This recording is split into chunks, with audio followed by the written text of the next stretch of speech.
Through the hot red tides of sin. This is Faith Blind Council.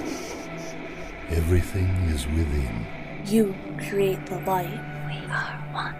That's it. Are we recording now? Now we are. I feel like I should have been recording before. Yeah, that would have been good. It's Whatever. fine. I was telling a story about how I've been taking Chef Boyardee cans and doing divination with them by screaming, "Ravioli, ravioli, give me the formuoli," and then slam dunking a can of Chef Boyardee in the parking lot at the Pack-a-Sack across the street from my apartment. Yeah. I haven't really gotten any good divination from it. But it has produced result. Yeah, Trespass orders. They keep asking me to leave. And Dude, whatever. I paid for my ravioli. I'll use it how I want. That's fine. I view it as I am a job creator because now there's a mess to clean up. So someone's not getting laid off, Brad. You're welcome, Brad. This is the Faith Blind Council. We're alive, sort of. I know I don't sound like it. No, you sound on death's doorstep. It's weird, but I'm like actually getting over it. I really hope. Yeah. It's okay. No, it's positive reinforcement for the universe. You tell yourself you're getting better until you're better. Yeah. Right? That probably works. That's how that works. And, I'm also loaded up on medicine, so that's good. My name is Frater Dreadnought. Frater Yaramarud. Cesar Cologne. There we go. We're all here. We're going to do that now. We haven't done that in, any episodes, I don't think. No. But I was like, we should probably introduce ourselves. Because we're... That's what you warned me. We're fucking professional. No. It's not great. This episode, we are going to be talking about different December traditions. Well, not just December, just holiday winter festival. Yeah, because that's the time of year it is. And it's lighthearted and whatever. There's also some really dope ones in there. I want to bring this one up off the top. The Welsh Christmas tradition involving Marylude, where a horse skull comes and visits your home and starts yelling rhymes at you. And you have to rhyme back about why the horse skull can't come into your house. Huh. Yeah. And so you're basically rap battling a dead horse. Dude, that is fucking dope. And if you lose, dead horse gets to come into your house and drink all your booze. Oh. I mean, so this On the plus side, drunk horse in your house. Yeah. Well, it's good someone considers that a plus. Yeah, I mean... Sounds like a party horse.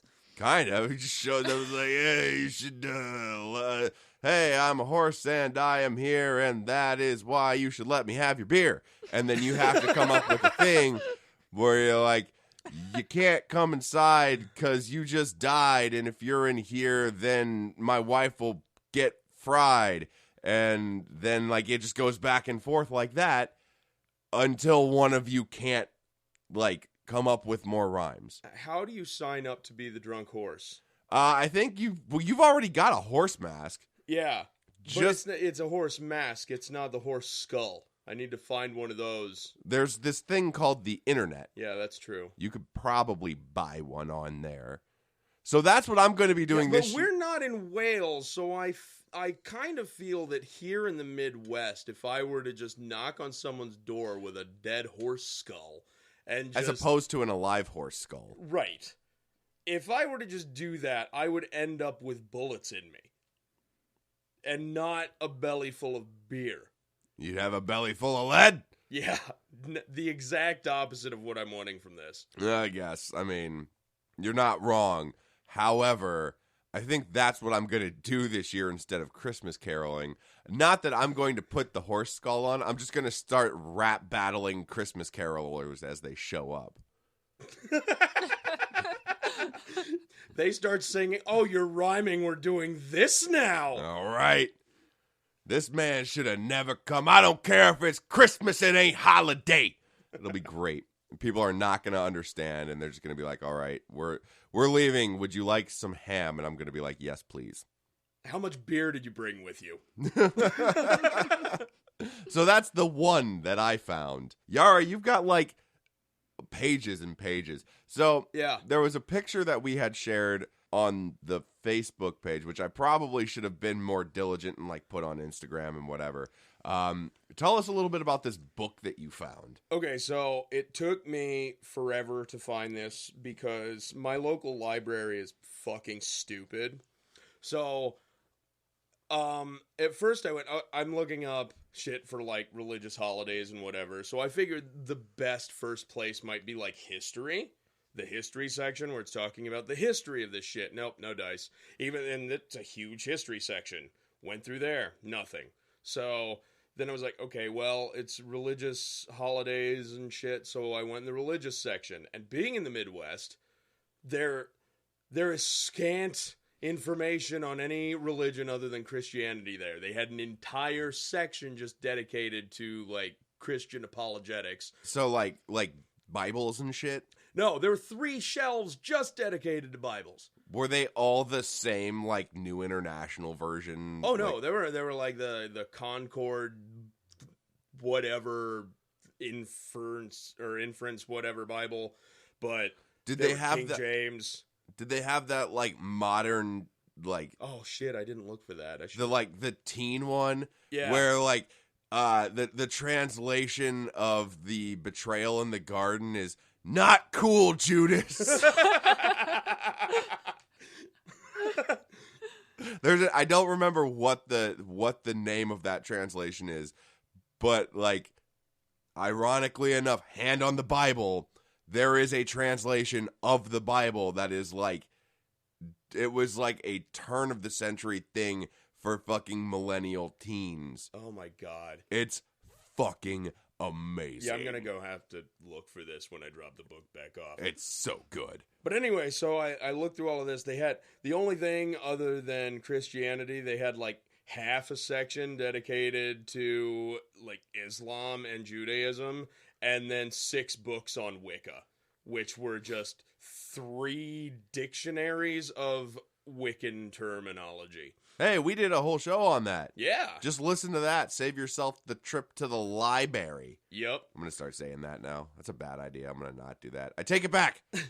So, still couldn't find anything there. Went over to, like, the sociology and anthropology section where it was discussing culture. Nope, still no dice.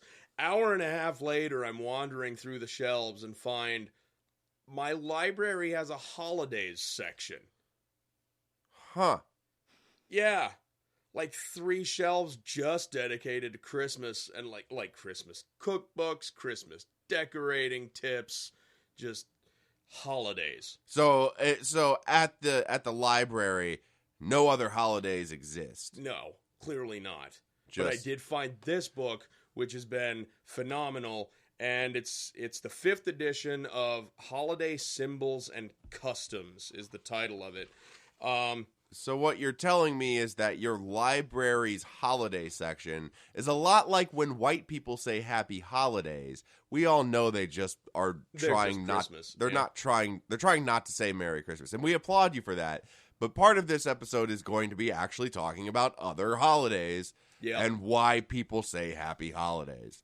Right, because so the picture that I had posted on the Facebook group was just on the side of the book. I have a bunch of tabs of every fucking winter holiday festival tradition, and there are a shitload of them, so we will not be able to cover all of them, nor do we hope to cover all of them, because each and every one is entrenched in tradition and culture, and so there are going to be a lot of broad strokes and generalities in this. Okay. And also considering the fact that we are not of these cultures or speak the language, so we'll probably mispronounce things.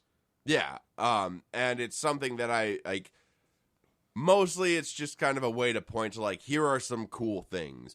And, like, just like any other culture that has, holiday things that are steeped in tradition, there's probably some magical shit in there. Oh, yeah, most definitely. Like rap battling a dead horse. Fuck yes. I really want to do invocant rap battles. I am totally behind this. It's going to be so dope. So before we get into a bunch of different traditions, one thing I would like to say about this book, though, is if you do find it, it's extremely useful because not only does it mention the holidays and what culture it comes from and all of that, but at the end of each entry, it has contact information where you can find more about the culture. That's really, it's basically a really, really useful reference book. Oh, yeah. I was actually surprised it wasn't in a reference section, and I was able to check it out and not spend god-awful amount of time in the library. Now, correct me if I'm wrong, but you had mentioned that this book also has stuff that isn't really holidays as much as, like, really big, like, sports days. Yeah, there were sporting events, like the Army-Navy football game, other big cultural to-dos like the Miss America pageant or the Macy's Day Parade. Is Miss America really like a cultural thing? It used to be. It was probably like really big several decades ago. No one really cares anymore. That's fair. Except for like... Wait, is that the one that like where they do the like the talent show and everything? Yeah. Okay. Yeah, it's really now only good for, like, memes and shit from, like, Miss Alabama and shit, like, her not knowing about anything.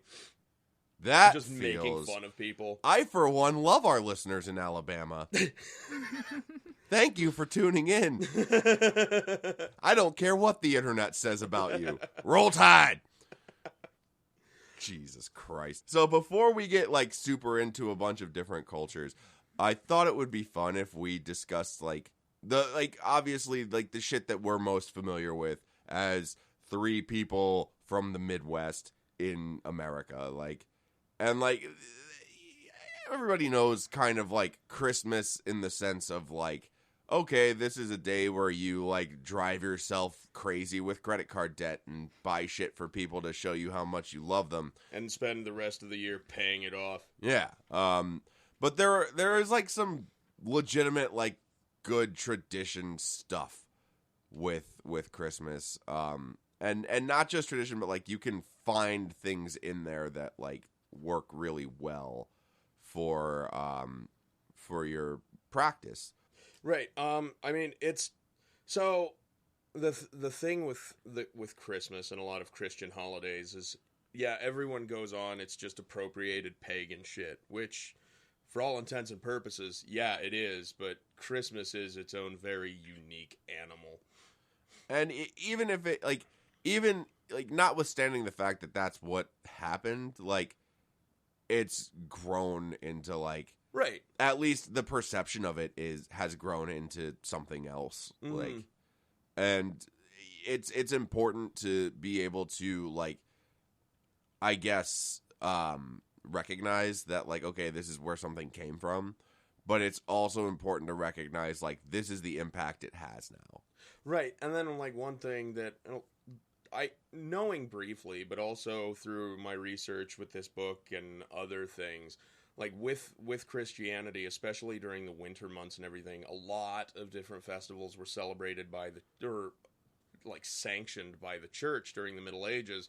Because during the Middle Ages, especially during winter for, like, peasants and shit, there wasn't a whole lot of stuff to do. So they just had lots of different days where they did different things. And those kind of, as we evolved and became a larger society with jobs that we could keep doing in the winter, they kind of blended into Christmas. So what you're telling me is that Christmas... from the Middle Ages was basically like an office pizza party. Yeah, kind of. That makes me really sad. But also pizza, so like... yeah, except like medieval pizza, which was just perpetual stew. Like, so what do we got today? Same thing we've been eating for the past 6 months, Mary. This fucking stew and stale bread. But put it on top of the bread and you got a pizza. So there's that. You really have a loose definition of pizza. Yeah, it's just anything that's on top of bread. Open-faced sandwich, pizza. First of all, does anybody even make open-faced sandwiches anymore?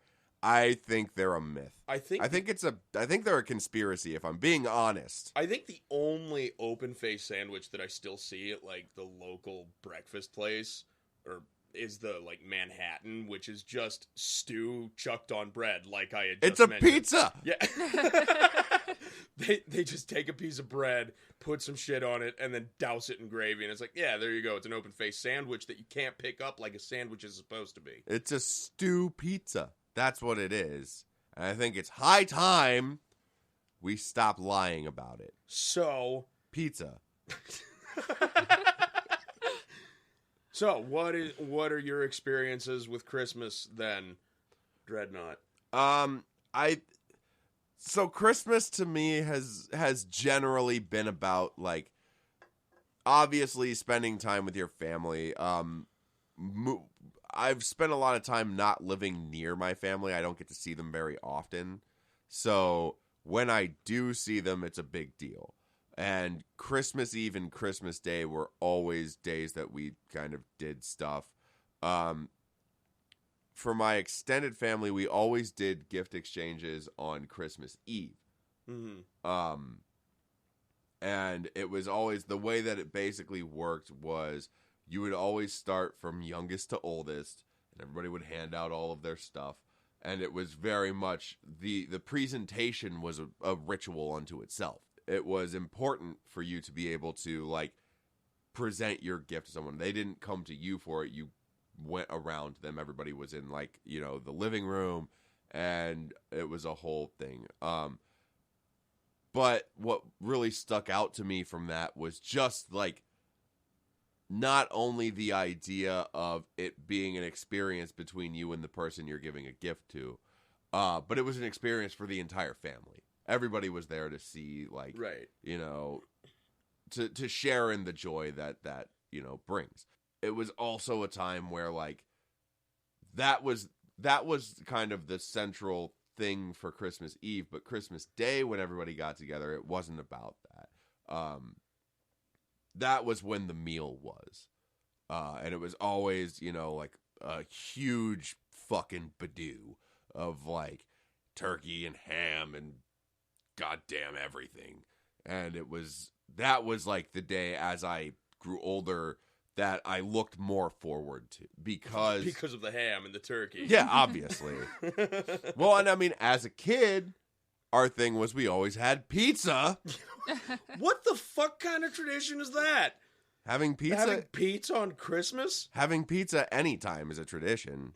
You must have been a huge fan of bagel bites. I was a huge fan of everything. Doesn't matter. But it was like, as a kid, you know, that's the thing that's important. It's like the material stuff, the tangibles, the things you can hold and see and whatever. Right. But as I grew older, the thing that really became more important was the time that you got to spend with people. Right, and especially since you didn't get that opportunity often. Yeah, and we, you know, it became a time where, like, especially because I didn't get to see these people very often, it was a time where we could really, like, reflect. And, you know, because the conversation was inevitably like, oh, well, like, you know, what have you been doing with the past fucking year, basically. But, like, in a friendly way. It wasn't like an inquisition.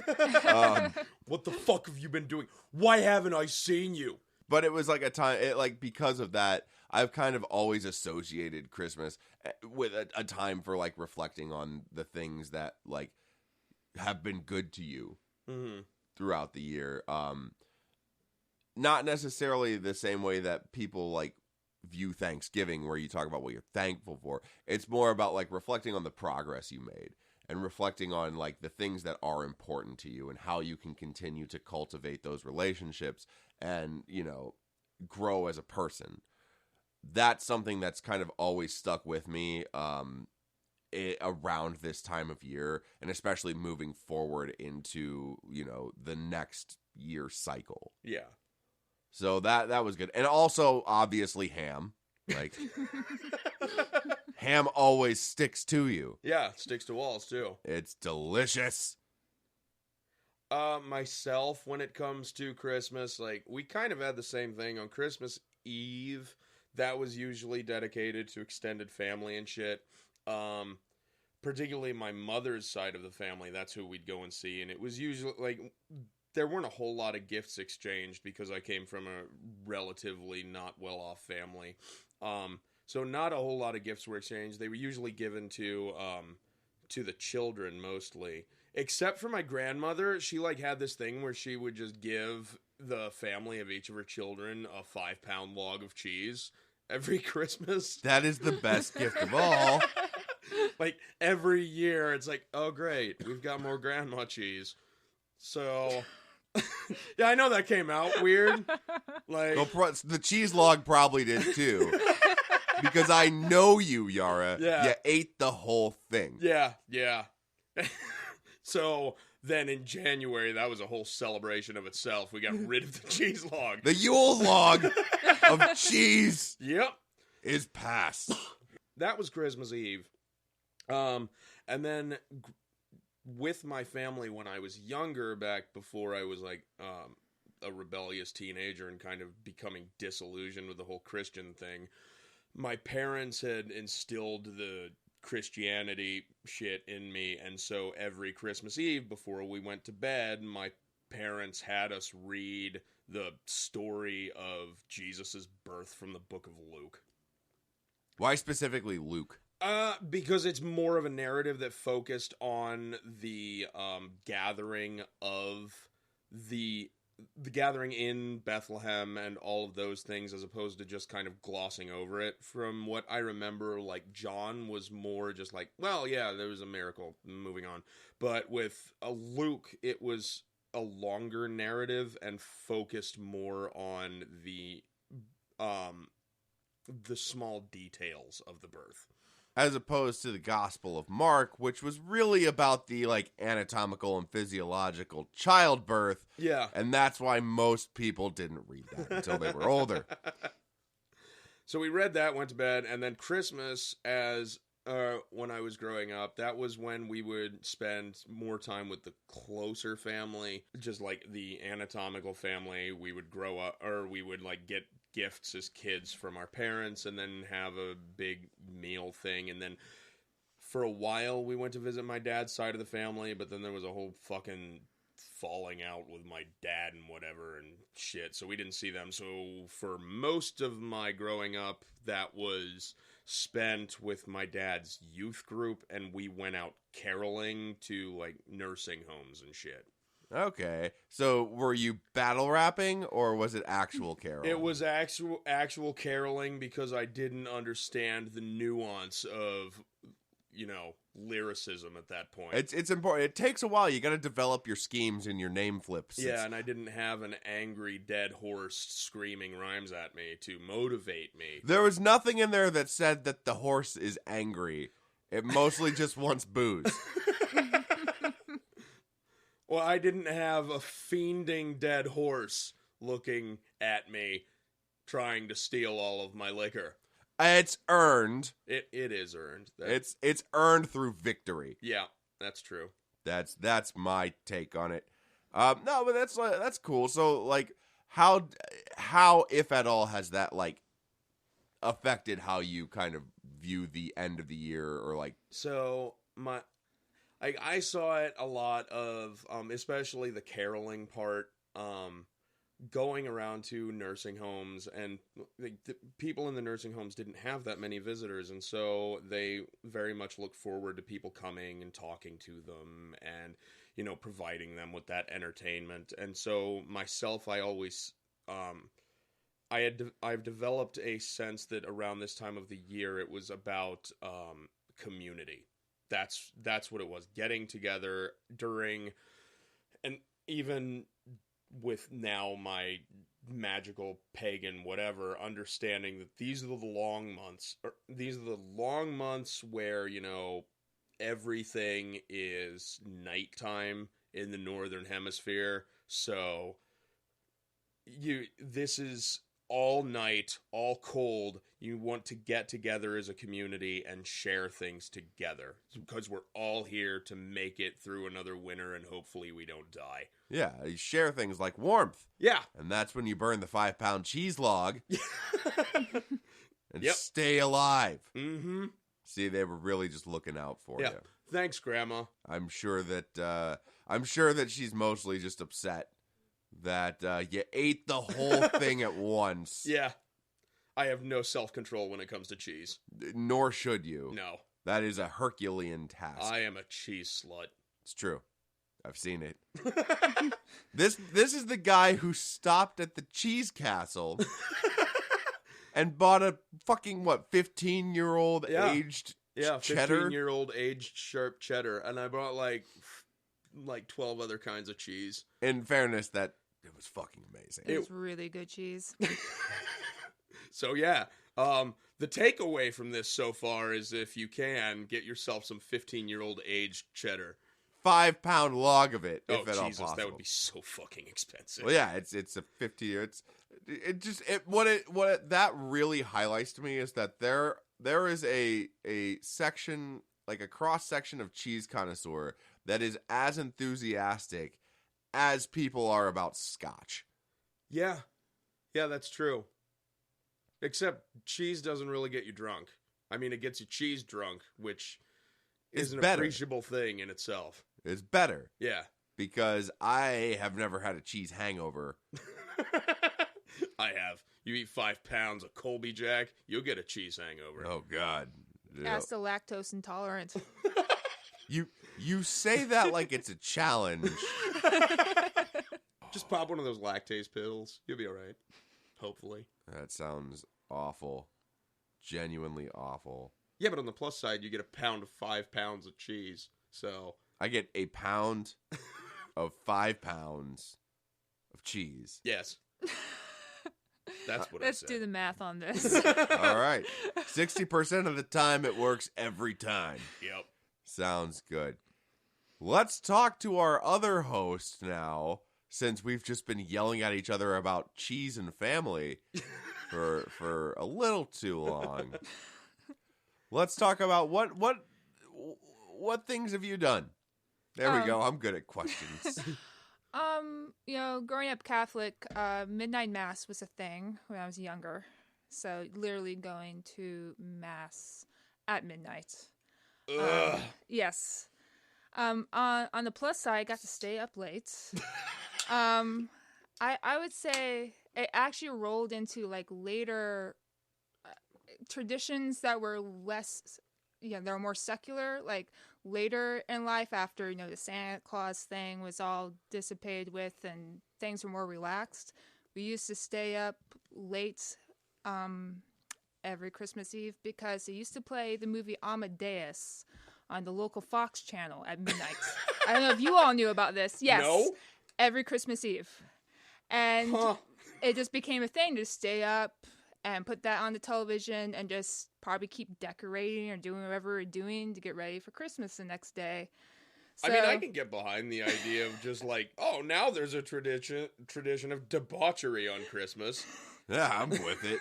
But yeah, and now as far as my closer family of my mom and everything, it's definitely very relaxed. Like Christmas Eve, we usually stay up late. That's when we just casually exchange gifts, and then we just sleep in relatively late on Christmas and just appreciate each other's company and relax You still watch for a day. Amadeus every year?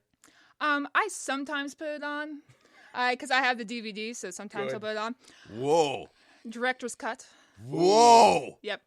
But otherwise, as far as extended family, similar to Dreadnought, the coming together, the ritual around how you gave gifts was very, very common in my family as well.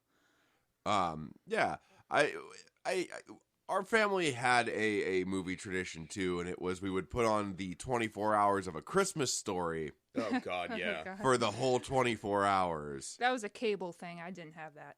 It was the one Oh, time. no, it wasn't just... My dad had the VHS, so we fucking watched it. Yeah. It's like, oh, tape's over, rewind it, we're putting it on again. Thanks, Dad. Yeah, it's important. At least now he's evolved to Die Hard every year, so there's that. I mean, Die Hard Step is a great Yeah. Christmas movie. And then, like, when I'd get together with my family, I now watch with my brother Santa Claus versus the Martians. That's a good choice.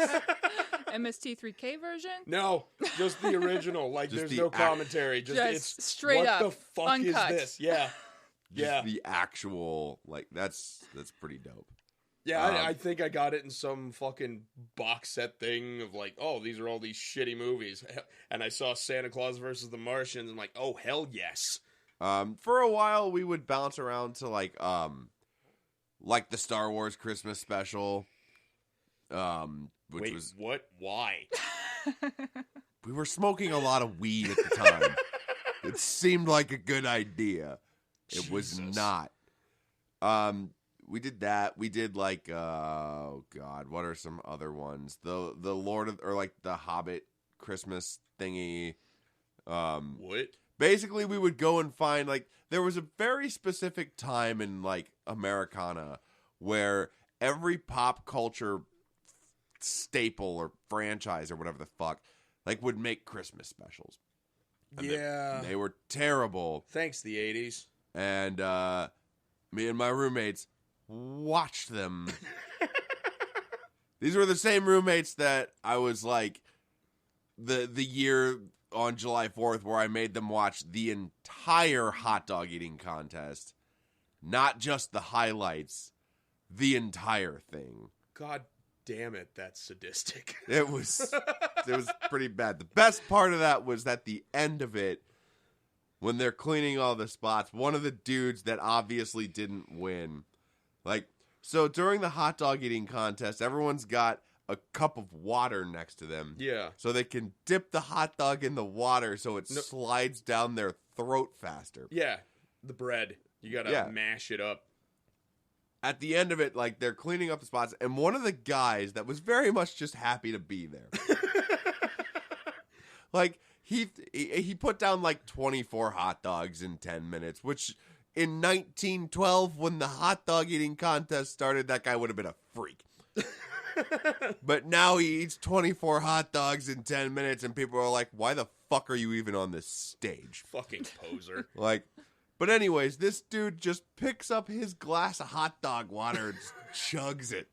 Ugh. It was the best thing Fucking champion. I have ever seen in the history. This was the year that Joey Chestnut ate like 72 hot dogs in 10 minutes.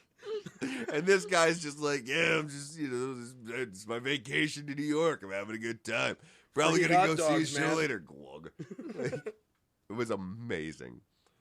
Anyhow, because, like, we went through a phase where we would just watch, like, shitty Christmas specials. Because it started, we found the claymation Rudolph. Oh, yeah. Whatever the fuck. And, like, as we were sitting there, we were fucking baked. Like, and we're watching it, and I was like, this is not as, like, endearing as I remember it to be. And they were like, yeah, you're right. This kind of sucks. It's horrible. And creepy. Yeah. So we then on an impulse, we fucking pirated the Star Wars Christmas special and watched it. That's all right, because no one will sell it. Yeah, I don't think it's licensed anywhere to actually sell. So if it's They not might forget it licensed to be happened. sold anywhere, then technically I'm just doing what I have to. You're an archivist. I'm archiving the culture. It's kind of like with Disney, how they put, like, Song of the South in the vault, and they don't want anyone to see it ever again. Never mind. That's probably fair. It's kind of like Birth of a Nation. Yeah. Yeah. Gross. Anyways, so we went through that phase, and then, like, it was Die Hard for a while. But then Die Hard became a Valentine's Day thing because they released... They released the last Die Hard movie they released came out on Valentine's Day weekend. And so I was going to say, like, no one could see it, but Clone over here was just like, what the fuck? What? Just shrugging at him. because it came out on Valentine's Day weekend. And so Dan and I went to go see it. We were the only two people in the theater. It was the best mandate I've ever been on. Aw. was us going. It was like we rented out the theater. It was so fun and exclusive. I'm rambling right now. Let's get to traditional stuff. God, Although, if I could just say, I really like New Year's a lot. That's actually one of my favorite parts of the holidays. Oh, yeah. It's always been a very chill, relaxed thing in my family, which is what I appreciated about it. It's always been, that's been the snack holiday in my family. That's like when we get like snack foods and things we would otherwise never buy in my family and have them that evening. And I totally dig that. yeah, that's why Did it's you like my ever- favorite holiday. Did you ever go through like one of those things they have online where you can just buy snacks from around the world? No. Yeah. No, I got that for my wife a couple of years ago, and it just came, or this box with like dozens of snacks from around the world. Gotta get one of those for New Year's. Yeah, you should definitely do that. It's amazing, and it's relatively inexpensive too. There are just these companies that curate snacks from everywhere. sorry, I'm thinking about all the snacks I could have. I'm also thinking about. I believe it's if you start on New Year's Eve at 11:58 and like 16 seconds. If you start in the air tonight, the new year will start with Phil Collins' drum solo. Wasn't that a huge meme a couple years ago? It is, and I did it. And it There was a bunch of different songs and movies and stuff. I mean, the only one that's important is Phil Collins' drum solo. There's Check out also my Twitter sometime. I had like a roll of those. there's things. like there's one that's like the only other one that I wanted to try, which I never did because I just don't care about the Beatles enough. But there's one you're supposed to do with Yellow Submarine. And I don't fucking care. Like, whatever. I wasn't born in the 60s. I don't give a shit. That's fair. But I was born in the 80s. And Yeah. I do care about sweet, sweet synth drum solos. Yeah, New Year's for me, that was it was never really a big thing for me growing up. It was just like, okay, we're gonna watch the fucking ball drop, and then now I want to go to bed. New Year's is a thing as I've grown older has like been a thing that I celebrate less. Yeah. It generally kind of whereas like if Christmas is a time that I generally like I reflect about the things that have been good to me and the progress I've made in the last year. Now, January coming around, you appreciate not having to hang out with your family all the time. Oh, fuck yeah, dude. It's very much like, I'll see you again in a year. Yeah. But it's a time where I generally reflect on, like, okay, how is this going to inform changes that I'll make Right. in the coming year? Part of that is because I'm just, like, I'm not a young man anymore. Oh, you could have fooled me. But most of it is because like New Year's peaked for me in 2010 Yeah. when I went to Chicago, got lost, sculled a bottle of champagne, fucking ended up in some weird party. I had no idea how I got there, but also didn't end up getting robbed, and made it home safe. And it was a great night. And ever since then, it's all been downhill. I'm like, it's not going to be the same. Right. So I'm just not going to try and do that anymore. So now it's like, it's a day that's marked by going to bed at like 9 o'clock. Right. Or working. I've usually worked a lot on New Year's because I've fucking being a bartender for as long as I was. Like, Oh yeah, that would kill it for you. it's a good time to do it. 'Cause fucking You make hella tips. people forget what a budget is. It's amazing. It's the one time of the year where everybody wants bottle service. It's the one time of the year where everybody fucking like everybody wants to show out, right? So they'll buy a fucking $3 beer and tip $6 on it. Like it's fucking amazing. But yeah, that's New Year's, I guess, for me is either going to bed early or working. Yeah, the only two that were memorable for me were like a decade ago. I remember going out in like this fucking 19th century suit just for the hell of it, and I went to a dive bar and everybody thought it was the dopest thing they'd ever seen, so they just kept feeding me alcohol, which I was okay with because I understood what a budget was. Yeah. So they were just giving me free booze, and then I woke up the next morning in a strange apartment with these Chinese crescent dogs and like these ugly little rat dogs, and I had no idea whose apartment I was in, and it was a weird drive back to my car. That happens. Yeah. And then the only other memory I have was the year 2000 when that whole thing rolled around. The new year started with my dog getting poisoned by my neighbor. Gross. Yeah. So Actually, I take that back. I have another memory of New Year's, and that was like the year when Dick Clark came back after he had a stroke. Because he got stuck on 7. That's it. okay. That's the only thing I remember. It's 7. Happy New Year.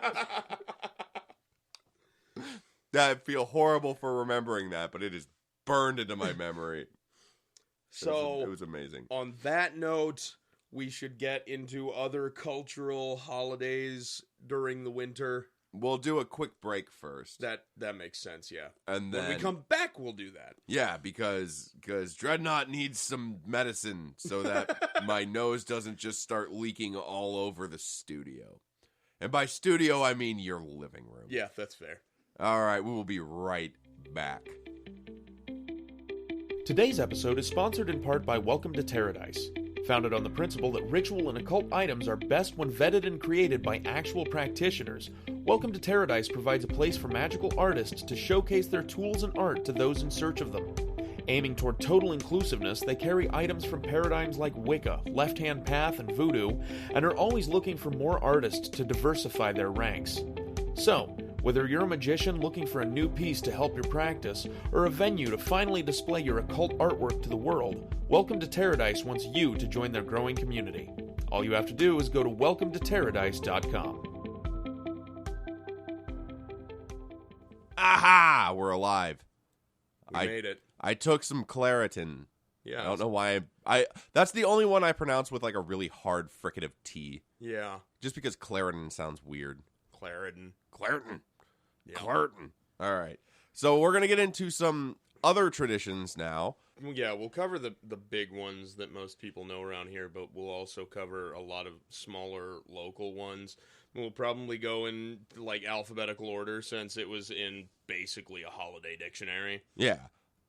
Again, these are like very kind of broad strokes overviews of things to like look into and like draw inspiration from. Yeah, and so like I wrote notes down that I handed everybody out, but I can vaguely remember extraneous details from my readings.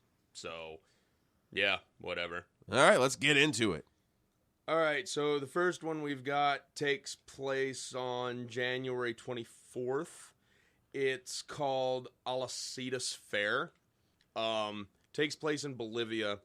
It's a Bolivian good luck festival, and the roots of it come from an indigenous tribe called the Aymara.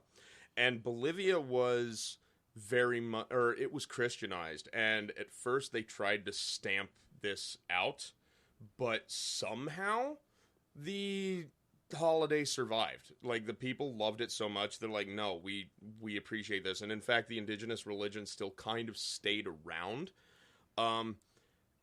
The religion itself is a worship of the god Kekko, and I really loved reading about this one because people who worship a Kekko have these little figurines of the god, and like they have an altar to him and everything. And so during this festival, what they do, since it's a good luck and abundance festival, in order to like get the god's wishes and what they want, they have little like statue memorabilia figurines that they give to the guy.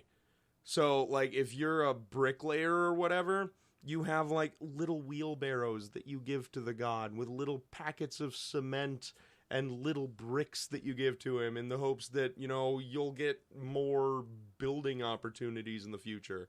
And they like give him little suitcases full of fake money. Oh, that's so cute. It's adorable. That's amazing. That's so fun. Yeah.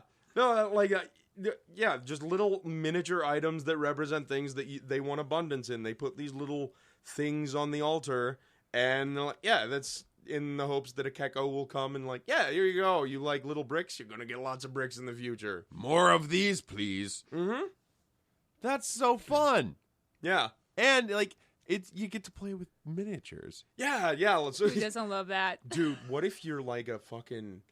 If you're big in, like, figurines already, do you have an even smaller figurine that you give him? I would like more figurines, please. Here's a figurine of me giving you a figurine. Oh, my God. It's just figurines all the way down. You can't fool me. That's so cool. And it's a very, like, it's a thing, like, I feel like that's a theme throughout this time of year across, like, a lot of cultures. Is, like, you're looking forward. You're looking towards, like, the new stuff. Right, and, well, before you came over, I was talking to Cologne after all of the research that I had done, at least as far as I could see, a lot of these festivals kind of fell within a few categories. Either they were festivals of harvest, or like or like you had said earlier, like appreciation of the things you have, or they were bringing together a community, or they were commemorating something. Okay. So, I mean, it all kind of falls with it. Or the other one was a coming of age ceremony. That was another one. Yeah, that kind of makes sense. So there's a thing in Korean culture. Mm-hmm. So in Korea, everybody celebrates their birthday on January 1st. Yeah. Like, and that's when everybody's age advances, basically. So if you're born, when you're born, you're 1. And then January 1st rolls around and then you're 2, et cetera, et cetera. So if you're born on December 31st, you're 1. And then the next day you're 2. Well, yeah, and it was the same in one of the further ones we'll talk about. Chinese New Year's the same way, because with Chinese New Year, the day, or when you're born, it's focused on the year and not the day. So it's the exact same way, which is why with because a lot of people in America are at least more familiar with Chinese New Year, because you go to a fucking Chinese place and they have the placemat with what year of the whatever. Yeah. And it's the same way for them. Like, so instead of having the Western zodiac where it's based on what day you were born, within China anyway, it's based on what year you were born that they focus on. So in, like, at the beginning of the new lunar cycle, everyone's a year older. Fun. Yeah. I just really want to get some miniatures. Yeah. No, I really like that one. The idea of just having little small things to represent things you want. Yeah, and it's sympathetic magic. Well, right, yeah. Is what it is, basically. I wonder, like, I wonder if, like, maybe this god just really loves Monopoly money. Yeah. Like, Monopoly is just his favorite game. Because you would think people, like, you would think as it got, like, people are like, well, we could give real money. He's like, what? No! I want the weird Uncle Pennybags guy on my money. Yeah, like, different colors. Yes. Okay, so the next one we've got is the Coola Midwinter Rites, which take place between November and March. Sometime in there, it varies. It's practiced in the Pacific Northwest and by the Coola tribal people. And it involves a lot of elaborate dancing with masks, which from what I remember, theirs was like extremely elaborate. So like with, okay, you know, like Japanese theater where they've got the masks that are you can do all sorts of shit with. Yeah. They did the same thing. And, like, they would have trapdoors and shit and all sorts of, like, basically special effects for all of their things. And they've been doing this for thousands of years. Okay. And they did it as a coming-of-age thing. And so a lot, or, like, the younger men would all be the ones to, for coming of age, would be the ones to learn how to use the masks and participate in all of these stories through that time period, or like tribal stories and myths and stuff like that with these masks. That's what they were taught to do. So it's like, you become a man, you get to learn how to do theater. Yeah, and it serves like an archival function. Yeah. Like, this is how you, like, retain your history. Mm-hmm. And it's an active process of, like, learning these things, and through that you are integrating into the tribe. Yeah. Okay. And then finally, like, the big thing that they did during these midwinter rites was have potlatches, which what a potlatch is basically just a redistribution of wealth. So the chief of the tribe would hold this huge fucking party and then just give all of his shit out. But the thing is, you would think that this would cause a huge economic disparity, and so, like, oh, well, all of a sudden the chief's poor and whatever. The thing was, if you didn't immediately hold one, like, right after the chief, you would be, like, kicked out of the tribe. So, like, you redistribute wealth, and he gives you a bunch of shit, you gotta kind of have to give it back. Yeah. I mean, share it with the community, man. Yeah, it's a very, like, it serves a social function, right? In addition to physically, like, okay, this is the chief providing for us, it also serves a social function of building those ties and, like, strengthening the bonds of that community. It's very similar to, like, what gift giving is supposed to do. Yeah, kind of. Where, it's like, I've worked so hard throughout the year to give you whatever. You're kind of expected to give back instead of just being a stingy bitch. Yeah. I like the idea that the implication is, like, you gotta share it, though. Yeah. Like, yeah, don't just hoard it yourself. Don't be that guy. Yeah. Take note, fucking rich people. Yeah. Give things back. Give things back. You dicks. Yeah, that's dope as fuck. I'm really interested to, like, look up and see some of these masks. Like, yeah, and that's one of the sad things, like, with it being an indigenous celebration, is particularly the Bella Coola, they aren't nearly as predominant, and so with their masks and everything, finding them and seeing them, they are works of art and they are extremely rare. Yeah. So that's definitely something I want to look into as well. Yeah, those are, like, just anything that involves that, because it's a thing where, like, you get to symbolically become that. Yeah. Right. Mm-hmm. I mean, it's a physical method of invocation. Yeah. It's also a thing. It's, oh God, who was the guy? Cooley, that had the social theory that basically everybody, like, I'm not as I see me and I'm not as you see me. I am as you seeing me. Basically, if you are treated a certain way, you will then take on those characteristics because that's what's expected of you. I can't remember what the exact, like, quote is, but that's effectively the idea is we act in the way that we see others seeing us. Okay. So if my perception is that you see me as a bad guy, I will start to act like a bad guy. Right, and that, like, taking that into account, it kind of brings in also the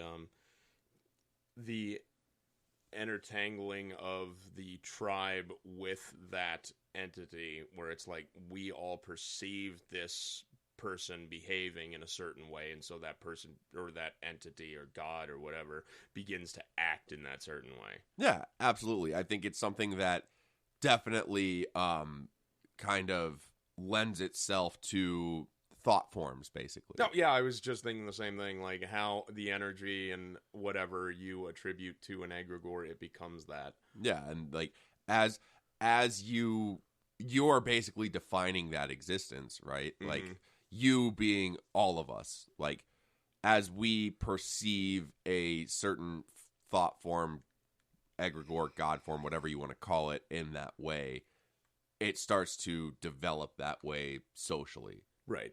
Yeah. Sorry, it's being like, because I'm like under the weather right now. Yeah. It's like my brain is just like, oh, no, it's cool. It's fun. Yeah, your neurons are firing inside of Jello. Yeah, the synapses are just kind of like going all over the place. So the next one we have is Bodhi Day. Yes, Bodhi Day. That's so weird because it just makes me want to watch. I'm gonna start every time that I watch Point Break now. I'm just gonna call it Bodhi Day. God damn it. So Bodhi Day is held on December 8th. It's a day for meditation. This is like a Buddhist thing, right? Yeah, it's the commemoration of the date that Siddhartha Gautama, or the Buddha, became the Buddha and achieved enlightenment. Yeah, it's basically a day commemorating Dharma transmission. Yes. And so in typical of a lot of Buddhist tradition, it's like a lot of meditation, a lot of introspection, because that is the one of the paths to enlightenment. Right. And so like it even though it takes place on December 8th, like it's an entire week of intense meditation leading up to this day. Yeah. Okay.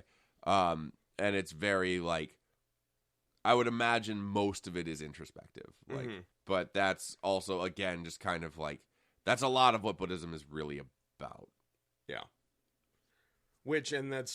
So through all of this, that was one of the more like low-key festivals. Yeah. So like you'd have all of this meditation leading up to the day, and then on the actual day, you would just decorate everything with lots of colors and patterns and whatever, representing different paths of enlightenment, and you would have candles representing enlightenment, and then you would eat rice and milk. Eat milk. So ice cream. Yeah. Ice cream for the Buddha. I'm with it. Yeah. 100%. So next on the list is Chinese New Year, which I'm not super familiar with, but beyond like a passing familiarity, mostly because I'll see things posted about it. I'm like, oh yeah, that's coming up at some point. Right. And then I realized that that was when it was like, it's a whole thing. Right. So I'm like, oh, well, I should be ready for that next year. And then the next year rolls around. I'm like, oh yeah, that's going to be a thing soon. Oh shit, that was the day. Right. Whoops. And the thing with Chinese New Year is it doesn't ever fall on a particular date, unlike ours, because China still follows a lunar calendar. Okay. And so it falls generally between January and February. It kind of changes on what day it actually falls on, because they go by the date of the new moon after the however many months. Okay. But it involves lots of ancestor worship and veneration. Like it's they also like will give praise to the like the household gods and the gods that exist within your household. And one thing that they'll do is they'll put like paper on the door that kind of like they'll do, or from what I read, they'll basically kind of like shoo out the household gods. They're like, no, we're gonna spruce this place up for you.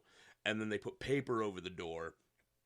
And then after they're done sprucing everything up, then they'll break the paper seal in order to be like, surprise, your house is new and clean.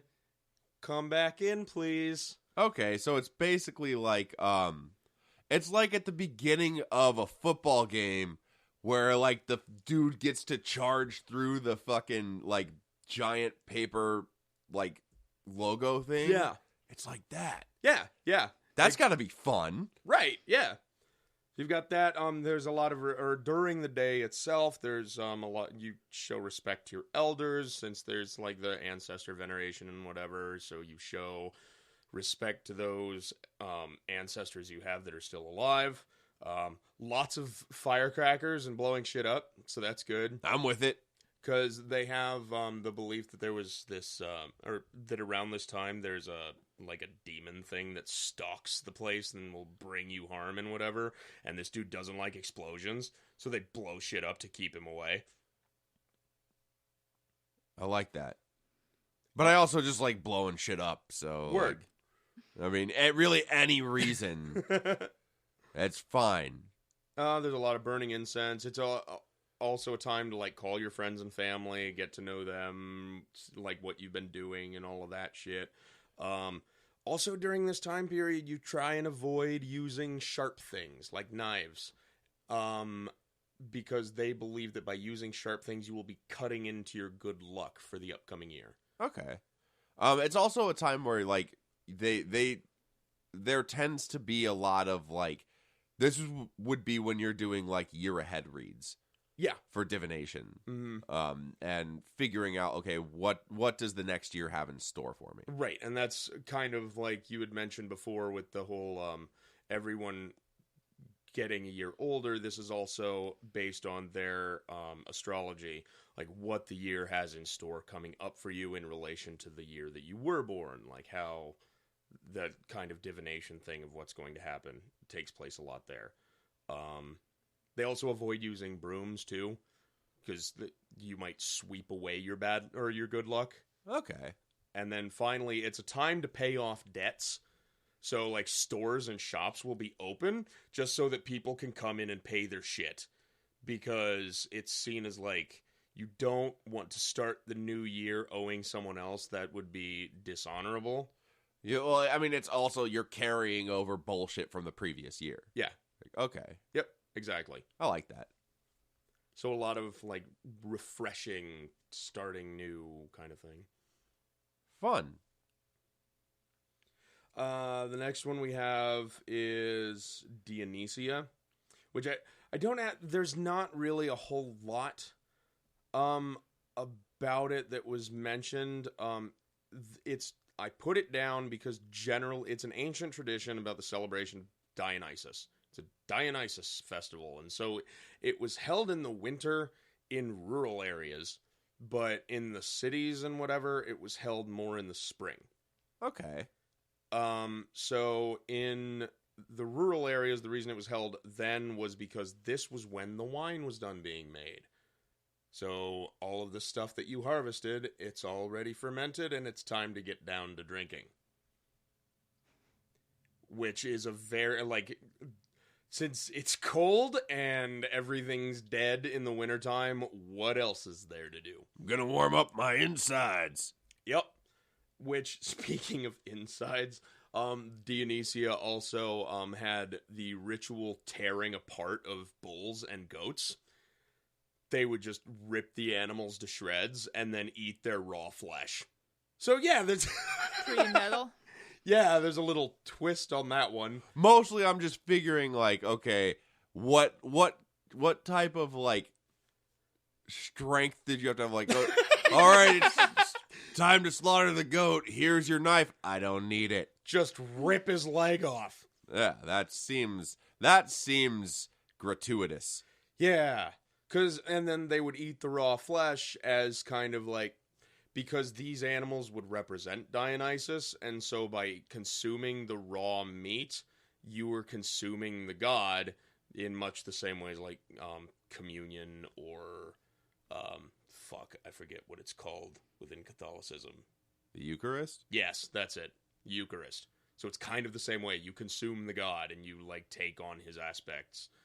And this is kind of like within the Apollonian temple in Greece, you would have during the summertime. In the spring, it was Apollo who ruled, but then his brother Dionysus would be the one to rule during autumn and winter.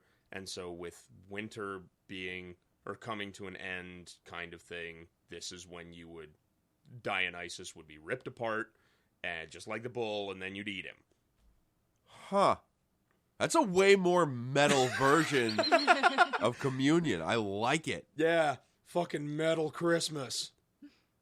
Why is that not a thing? I don't know. That's like, yeah, you can have fun with your midnight mass. I'm gonna go rip a goat in half. That would be awesome. You could rip the goat in half and put it on the Eucharist. Have some snacks. Yeah, you could have an open-faced God sandwich.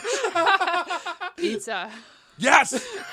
God pizza. God pizza. That sounds so good.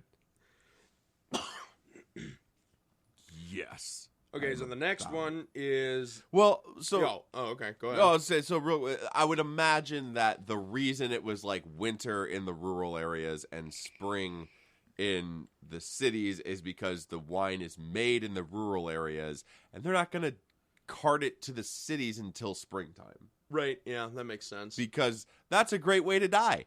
Yeah. Just, or not even die, like you're just hauling shit through the snow or whatever, and, well, barrel broke, tripped on some ice, now we have no wine, now I won't make money, and I'm gonna die this year. Yeah. So that's, that. If I had to guess, that's probably... a motivating factor. Yeah. It seems like the idea of, like, the mundane reasoning that informs the, like, tradition. Right, yeah. Well, I mean, kind of like with the whole Christmas thing and the Yule log or whatever. Yeah. Like, yeah, you burn the Yule log because it's cold. So... Yeah. It's the best thing that I, like... Good time to burn a log during winter. Or eat a cheese log. Yeah. Eat a cheese log or a God pizza. Yeah. God pizza cheese log. Oh, that would be so dope. The best thing that I can kind of like relate that to is like, if you ever go to the doctor's office and they're doing a hernia check and they tell you to turn your head and cough. Yeah. A lot of people are like, okay, turn your head because you turn your head so you're not coughing in your doctor's face. It's the whole reason behind it. Yeah. I'm just going to start coughing in the doctor's face now. What a jerk. It's fine, probably. The next one is the Ibisu Festival, which, similar to the Alassitus Fair, is a good fortune thing. So, Ibisu is the Shinto god of good fortune, and he's one of 7 gods of luck.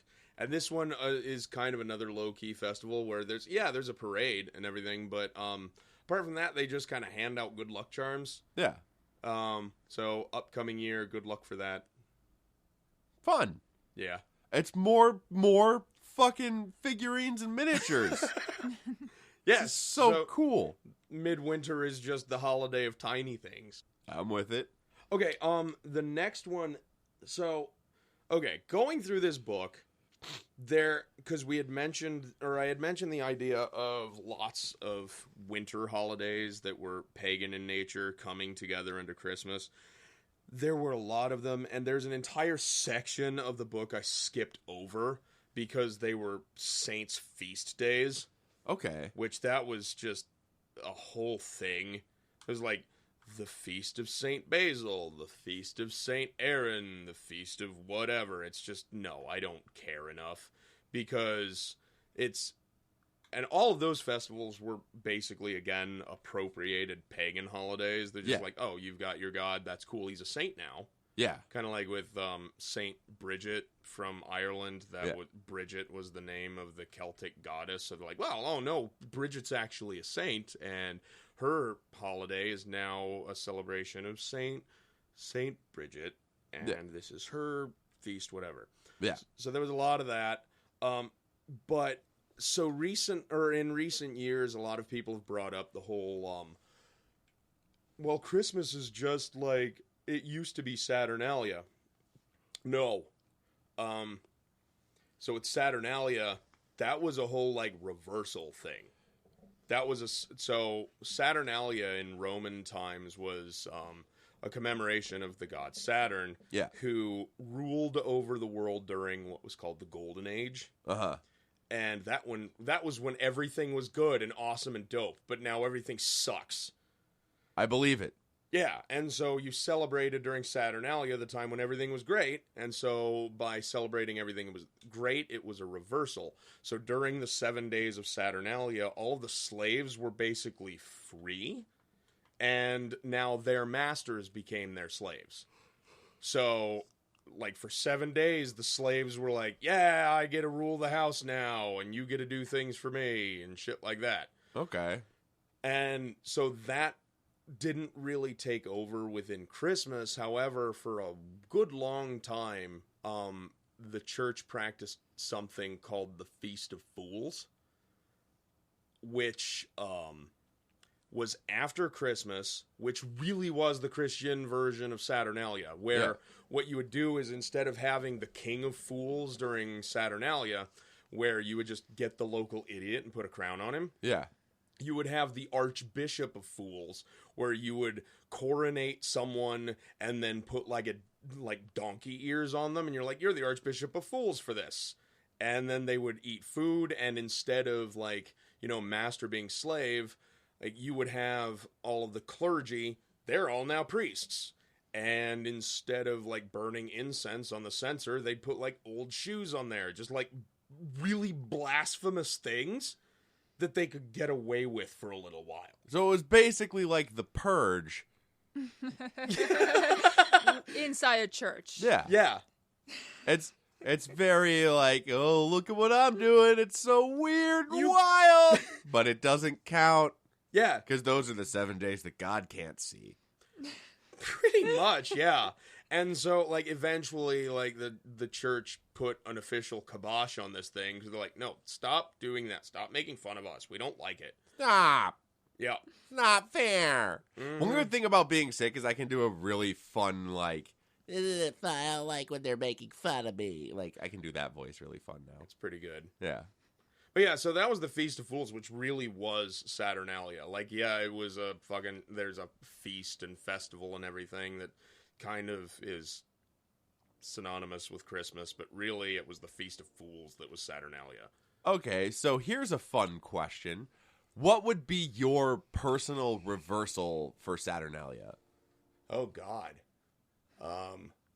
That's a really good question. Shit.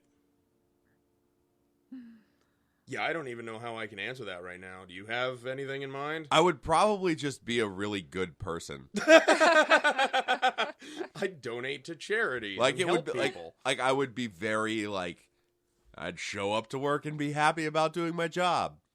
I would probably take things a lot more seriously. Yeah.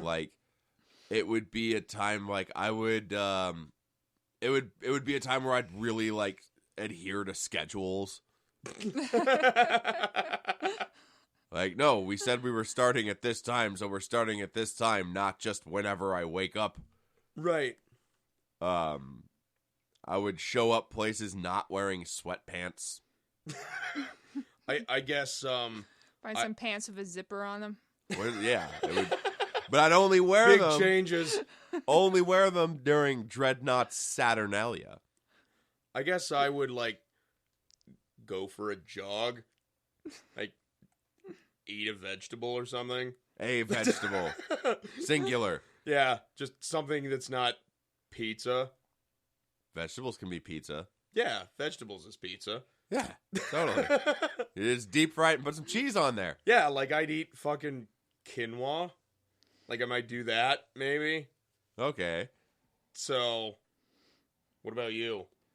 I don't know if I could drag my job into it. I'd love to be my boss's boss for 7 days. That'd be good. Yeah, that would be fun. It's kind of like the whole oh, this guy has the key to the city. He's gonna be mayor for a day. Yeah. Or I think it's Sweden, where every citizen for 1 day of the year has access to the official country's Twitter page. That would be so much fun. That would be so much fun. Yeah, you would bring us down. You would just wreck the country. I don't know if I would do that, but there would definitely be a lot of poop jokes. Just as many as I could rattle off. No, it'd be You would probably do something completely inadvertent, like that one tweet you were telling us about. Oh, the Great Day for America one? Yeah. It would be something, yeah. It would be something like that. That would be... Oh. No, that would be awful. Yep. But that's something that, like, if I were going to do a yearly ritual thing, that was like a conscious active ritual, I would probably look at doing a personal Saturnalia. Like, no, yeah, that's actually a good idea. It's kind of almost like an anathema ritual. Mm-hmm. Where you're taking the things rather than things that are important or like sanctified to you, you're just taking the things that define you and like turning them on their ear. Yeah. I mean, yeah, it's kind of like how, discussed in Liber MMM with the whole transmogrification kind of thing, or the transmutation of yourself. Yeah. Where you take a habit of yours and just change it. Yeah. Just except having an entire holiday where you change all of your fucking habit. That would be really fun. Yeah. There's a lot of transmutation of yourself. Yeah, definitely. It would definitely be something that would, I think, encourage people to look at the stuff they do. Mm-hmm. Yeah. Very introspective. Yeah. Yeah, helping figure out what defines you. Yeah. For me, it's mostly sweatpants and garbage food. Sweatpants and cheese carb. Pretty much. It's not that far off. Okay, so the next holiday we have is one of the big ones that a lot of people knows, which is Hanukkah. Jewish holiday celebrated between November 25th and 26th. November 25th and December 26th. Yeah, that's it. The numbers. But so traditionally, or the reason it started was as a celebration commemoration of the Jewish rebellion against the Syrian Greek king Antiochus. But even though that's what it's meant to be celebrating, it really now is just a celebration of the survival of Judaism. Because with this whole rebellion and everything, the king came in and was like, no, you can't be Jews anymore. And so, like, tore down their temples and put up their own statues of, like, Zeus and shit. And, like, you can't read the Torah. But the Jews rebelled, and they won the right to start doing this shit again, kicked the king out. And the celebration is just like, yeah, we're still around, and we're gonna fucking celebrate that fact. Yeah. Mm-hmm.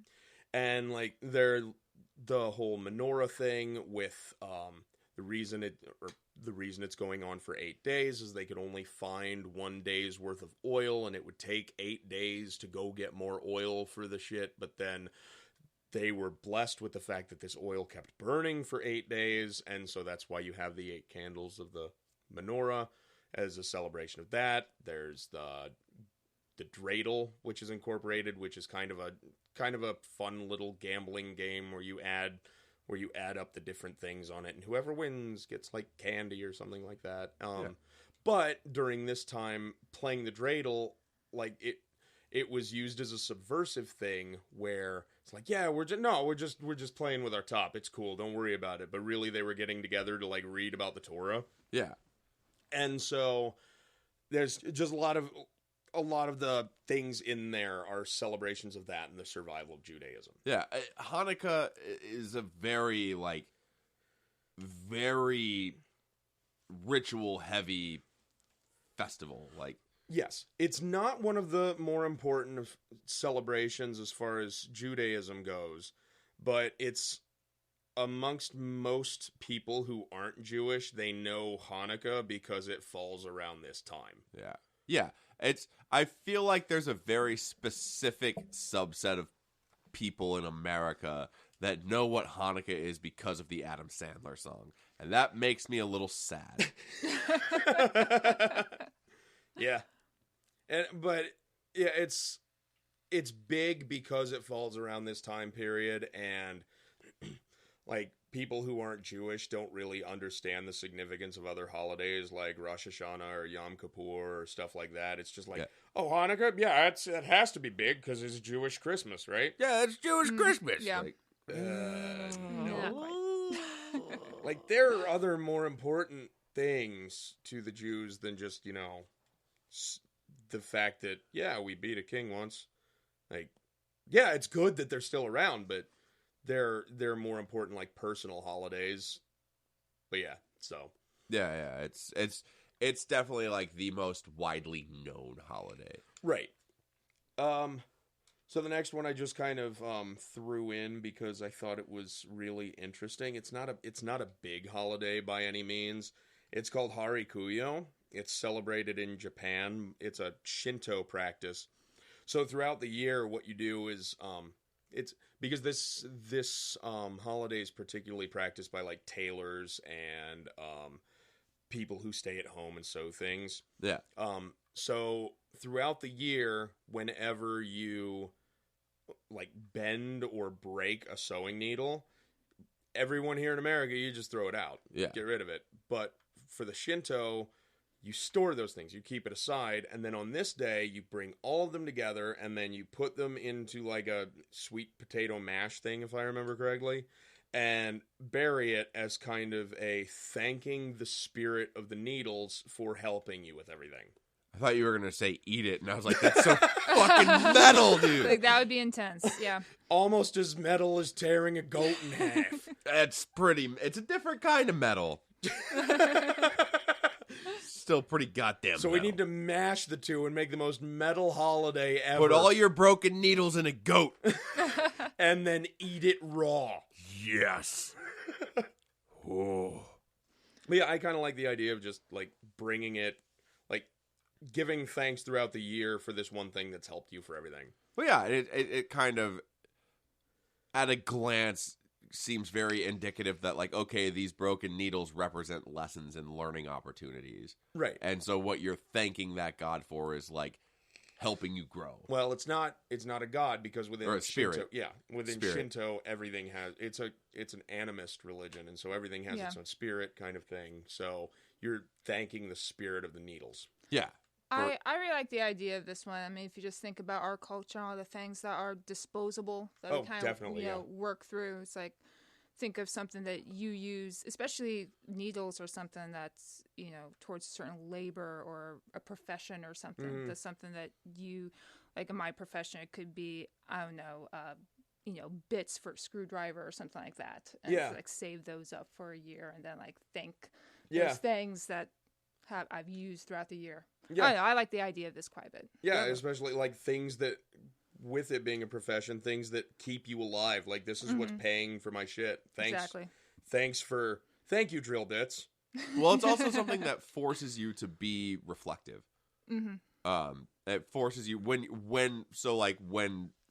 the day rolls around and you take all those things out, you are inherently going to think about the year that you've just endured, Yeah. or Time passing and yeah. what's been done. It's going to force you to reflect on that, just because of how people's brains work. It's the same thing that It's the same reason why people will like catch themselves around this time of year, like reading through old journals.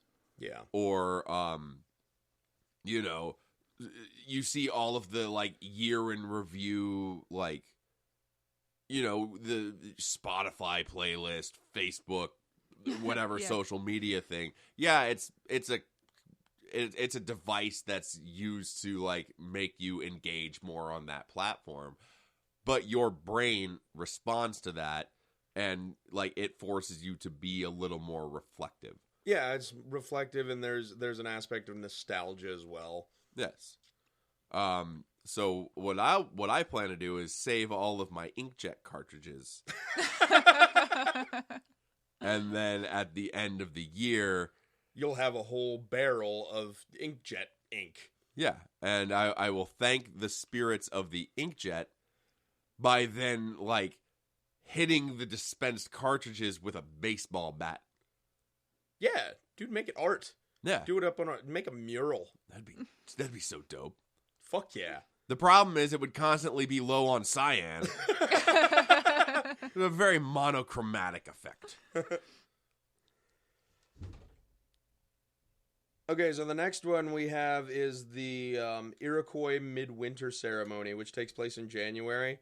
The first part I liked about this was it's announced by the big heads. Why is his head so big? So it back to the Bella Coola. This is a time where like the utilization of masks. And so they're the big heads because these people have dressed up in masks and they represent their ancestors or the founders of the tribe. And these people come up in their big masks, these big heads, and they knock on your door and they're like, party's about to start. Come on, let's go. And so from there, like this,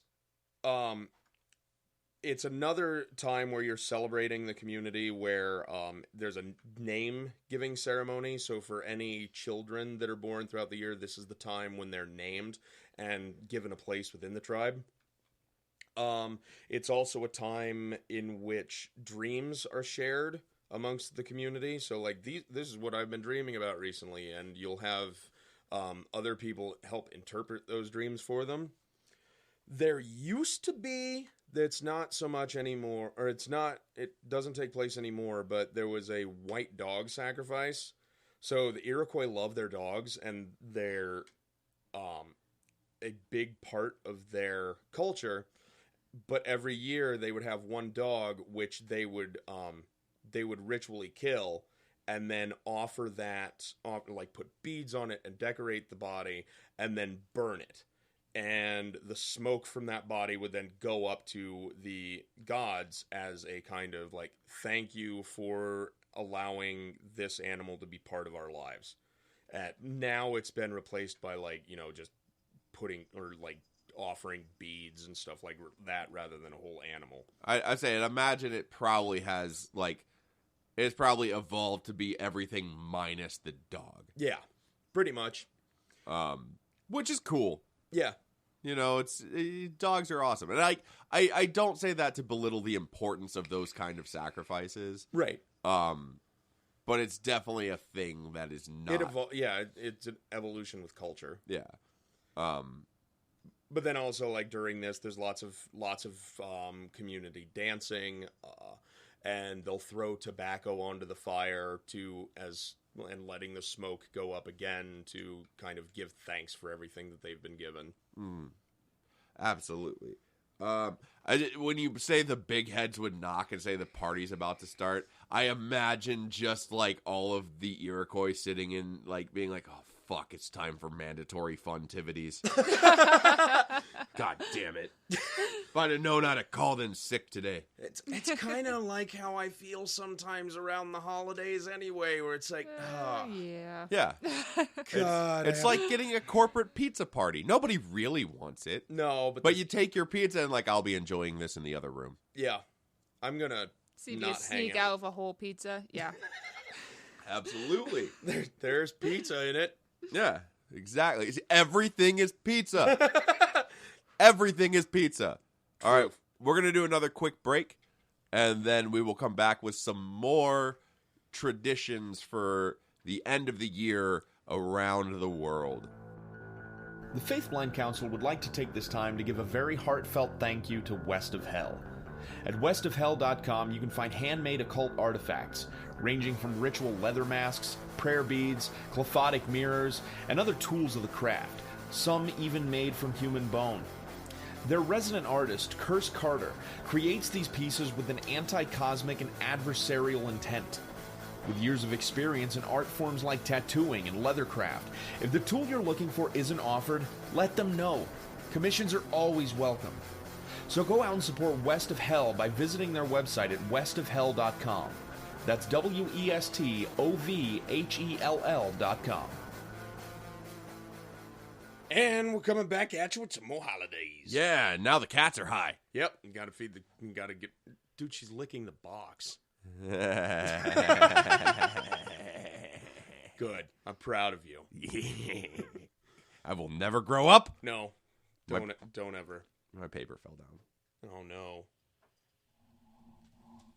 I've looked at this paper at least twice. Yeah. Throughout this entire episode. That's fine. A lot more times than I've looked at the other notes we've taken ever. Yeah. In times that we've done this. That's true. It's just terrible with looking at notes. Where's the fun in it? Yeah. It's like you wouldn't have researched any of this. You would have just like, okay, we're just...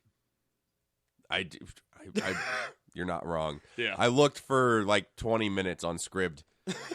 Are there any books? Nope. Okay. They were all about Christmas. Yeah. Like everything was about Christmas. Yeah, and that's fair. It was irritating, and so I just decided to listen to black metal instead. That's a fair compromise. It's one way to wage war on Christmas. Yeah, I mean, or on everything. Yeah. I'm cool with it.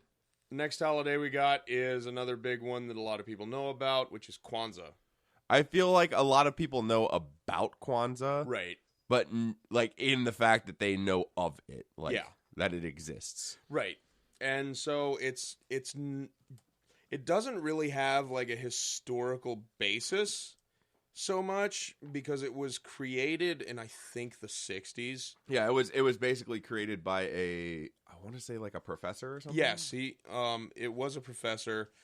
I forget who, though. I can look it up. But as I'm doing that, so what it is it was based on traditional African harvest festivals. Yes.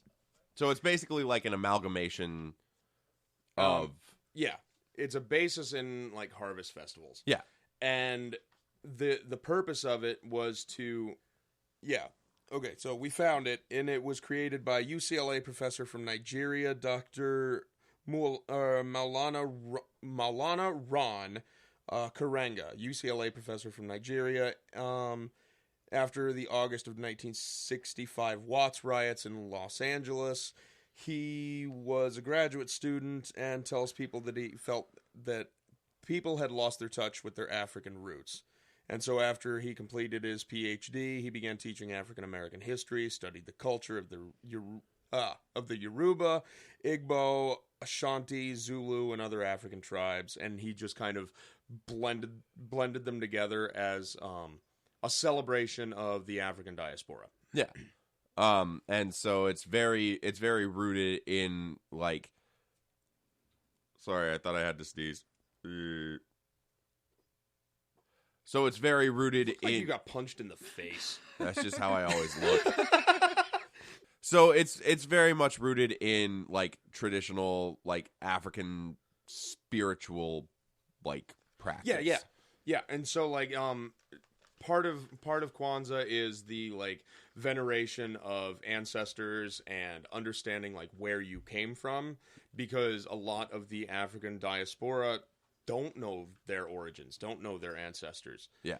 And so this is kind of a celebration of bringing yourself back to that origin, or the best that you can do with what knowledge you have. Yes. And so... It's a 7-day festival, right? Yes. It's a 7-day festival from December 26th to January 1st. A lot of, like, gifts are given to other people, kind of the same as a lot of other traditions with the whole, like, sharing amongst the community, because one of the big things, especially with any diaspora, is bringing together a community. Yeah. And so there are 7 candles lit on this day, one on each day of the celebration, which is meant to reflect the 7 principles that keep the African community together, which are unity, self-determination, collective work and responsibility, cooperative economics, purpose, creativity, and faith. And so each day a candle is lit to represent one of these principles. Okay, now is that, like, you light them, like, in succession? So, Yeah. like, on day 2 you would light 2 candles. On day 3 you would light 3. I believe so, yes. Let me double check. So the candle holder, it's used in celebration of Kwanzaa, started out as a symbol of the first ancestor and father of the African people. Doesn't really say anything about how it's lit. Oh, 7 candles. They're placed in the candle holder, 1 black, 3 red, and 3 green, the colors of the national flag of the African American people. The black candle is placed in the center of the kanara, or candle holder, while the red ones are placed on the left and the green ones on the right. Each day a candle is lit to symbolize one of the 7 principles. The person who lights it then explains what it stands for, and this becomes the main topic of discussion for that day. The black candle in the center represents the unity of the African American people, which is the first of the 7 principles. Beginning with the second day, candles are lit on the left and right alternately. Because red symbolizes struggle and green represents hope for the future, this method of lighting the candles underscores the message that there can be no future without a struggle.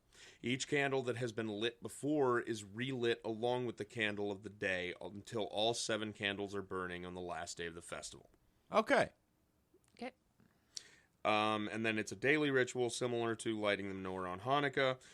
And it symbolizes both the illumination of the 7 principles and the ancient African concept of raising up light to dispel the darkness in both a spiritual and intellectual sense.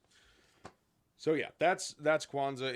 It's very much about community, which a lot of these other festivals kind of represent, which is bringing people together we're in the winter, so. Yeah, it's a thing that again, where you talk about like mundane reasoning that informs a tradition. Like, people came together because like it was a time of scarcity, and it continues to be a time of scarcity. Yeah. Like, and there's shit all else to do because the ground's cold and whatever. Yeah, and who wants to go outside? Nobody. I mean, I don't ever want to go outside. True. So there's that, but especially like. So yeah, you bring your people together, and like it's a time to like for community and like understanding what's important. Yeah, especially like with diaspora and people who don't particularly know their ancestral roots. So it is even though like it's a newer tradition, it's a good one. I find it interesting that that's like something that people use to like try and get rid of the significance of something, right? Just because it hasn't been around for a bunch of centuries or whatever the fuck. Like, that's dumb, right? I mean, just like the whole it's new, so it's bad. Well, we also just learned that it was a thing that people ripped goats in half. So was that really that good? I mean, kind of. Be pretty goddamn metal. Well, like, okay, so it's new, so it's bad. Okay, by that logic, you haven't been around for a bunch of centuries, person who's saying that, so you're bad. Right. There, nailed it. Yeah, and besides, I mean, the newer things are built on older traditions anyways. They all come from somewhere. Yeah. Right. You know, like with this being rooted, but coming from the idea of, traditional harvest festivals. Mm-hmm. Like, it's founded in something. It didn't just appear out of nowhere. It's like, okay, well, here's the new festival. We're going to all just put on snorkels and run around the block. Why? I don't know. Sounds like a good idea. The French tried something like that during the Revolution. Created their own. I thought you meant they put on snorkels. Not the snorkel part, but the whole snorkel. The brand new celebrations and everything. They tried to kill off Christianity, and they started the whole new, basically celebrations and holidays. Didn't catch on very long. Yeah, well, I mean, they kept changing. I would argue that like if all you're doing is the same tradition as a culture, like, and you're not evolving those practices, then like your culture is on the downswing. Like, true. You like the stagnation is death, right? Like, if you're just doing the same shit without anything changing, like, yeah, and it gets to the point like you don't even understand the symbolism behind what you're doing. Yeah, that's really, I don't know. I remember a conversation with some teacher or instructor, something. I grew up in a really rural town. And like they were basically like dismissing Kwanzaa. Right. They're like, oh, well, it was just made up by some professor. Like, bitch, what are you doing? You are a high school teacher. Shut the fuck up. Right. Like, are you just jelly because you didn't create a national holiday? Like, fuck off. You could do that. Yeah. You could make a national holiday. Right. Like, Kwanzaa's gotten to the point they're, like, Kwanzaa cards. Yeah. Like, people know about it. Yeah. And it's something where, like, it's important to recognize what it symbolizes and what it represents. Right. No, definitely. Like, especially for people who don't understand, or not that they don't understand, for people who don't people who are outside the culture. Yeah, right? people who are outside the culture, people who don't know what their own history is. Yeah. Like, it's important to understand where you come from. Well, and I think that's something that also translates well. Like, so part of, like, to kind of tangentially related, doing a lot of, like, conjure work in the last several months, a lot of that has been learning about that history and learning about that culture and where it came from. And it's important to recognize that and know about it and be cognizant of it.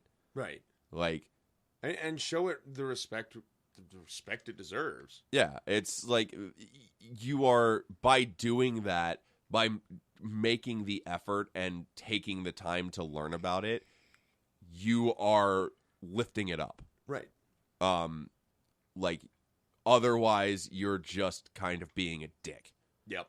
It's the idea of like the Dreidel being, oh, it's just a top for Jewish kids. Like, if you don't learn what the thing actually symbolizes, you're not uplifting that culture. Right. You're just being a dick. Yeah.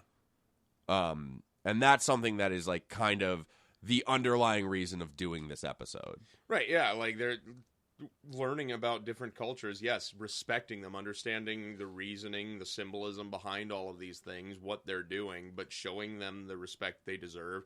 Like, if you're going to celebrate any of these holidays, that's great. Like, but understand where it came from and why they're doing it. Yeah, and definitely do some reading, do some research. Yeah, like right now we're just kind of like broadly sweeping over it. There's no way that we could cover all of these things, but it would be its own show. Yeah, each one would be. Yeah. No, I mean, like, it would be its own podcast. Yeah. Just covering different right, like things, and don't have the time for that. No. Because I got to work a job. Yep. Ugh. All right, so let's move on to our next one on the list, which is Lori. Go ahead. Yeah, it's Lori, which is celebrated January 13th through 14th as a Hindu holiday, which it's a sun worship holiday. So during the winter, we have the shortest days, so you're wanting the sun to come back. So it's a celebration of the end of the winter in India, the beginning of a new year. So lots of songs, dancing, bonfires, cleaning the house in preparation for the new year. It's something that I would say in Western culture you see reflected in Wicca. Yeah. Oh God, why am I blanking on the name of that holiday in Wicca? Beltane, I think. I don't know. It's basically the idea is you are preparing for the return of the god. Yeah. I'm pretty sure that's Beltane. I could be wrong though. I don't know. I stored that information in my brain for that episode and then promptly ejected it. Yep. Because I do that sometimes. But I would say this definitely falls into the category of like a preparatory holiday. Like, yeah.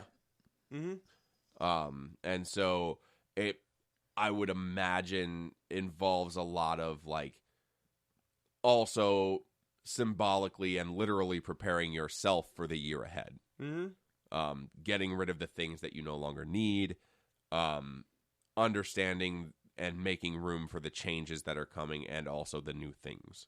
Yeah. Yep, upcoming year, all of that.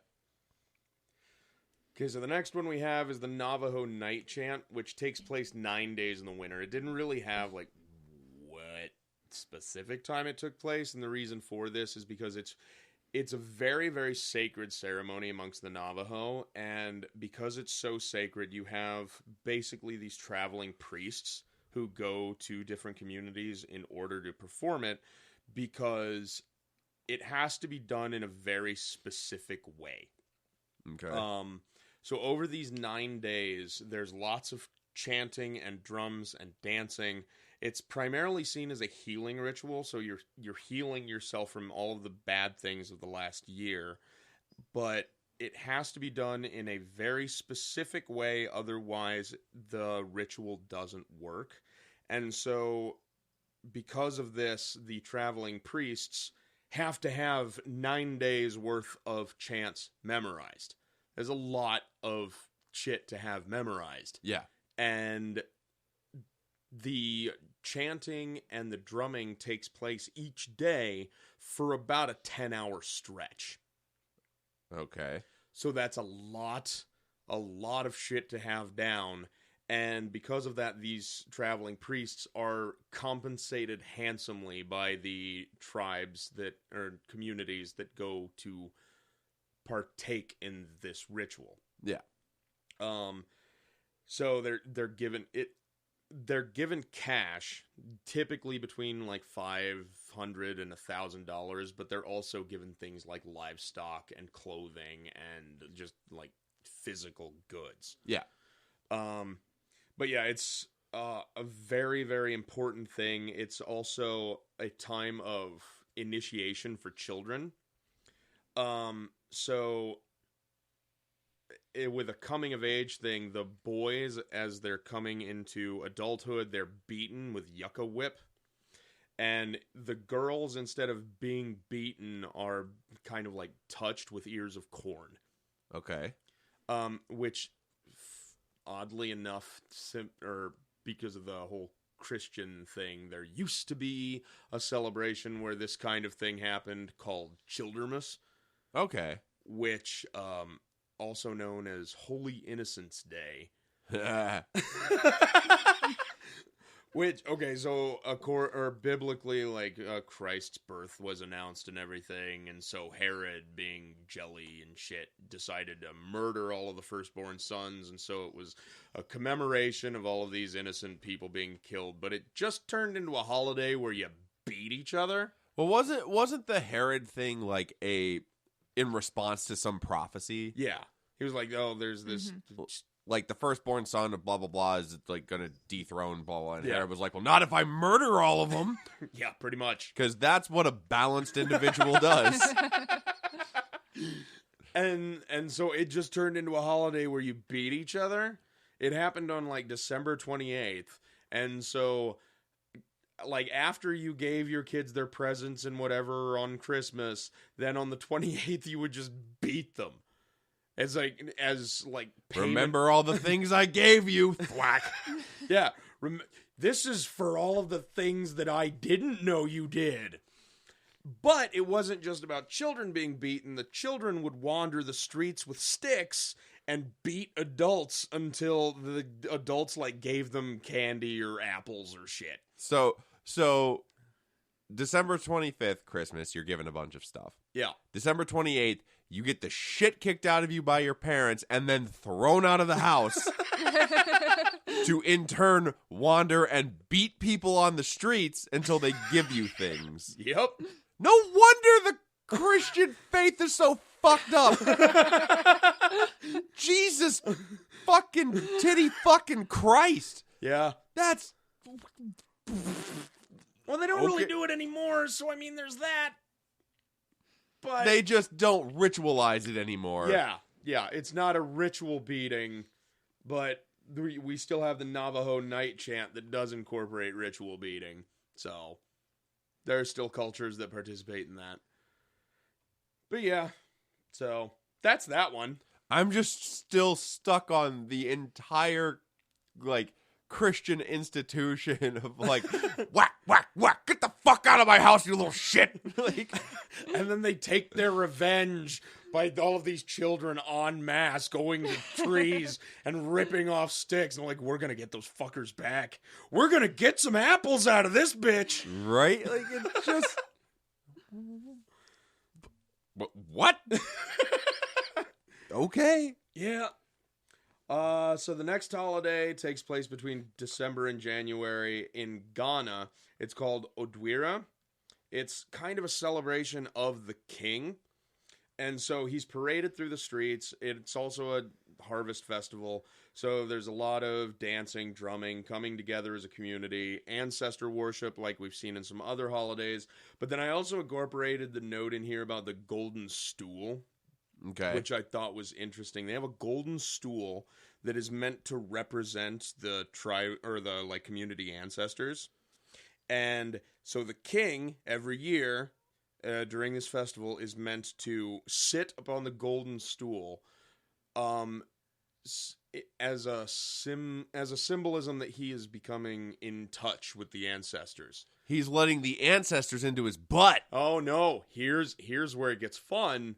He can't sit on the stool. He's not supposed to sit on the stool. He's meant to symbolically sit on it, because if he actually sits on it, tradition holds that he'll go sterile.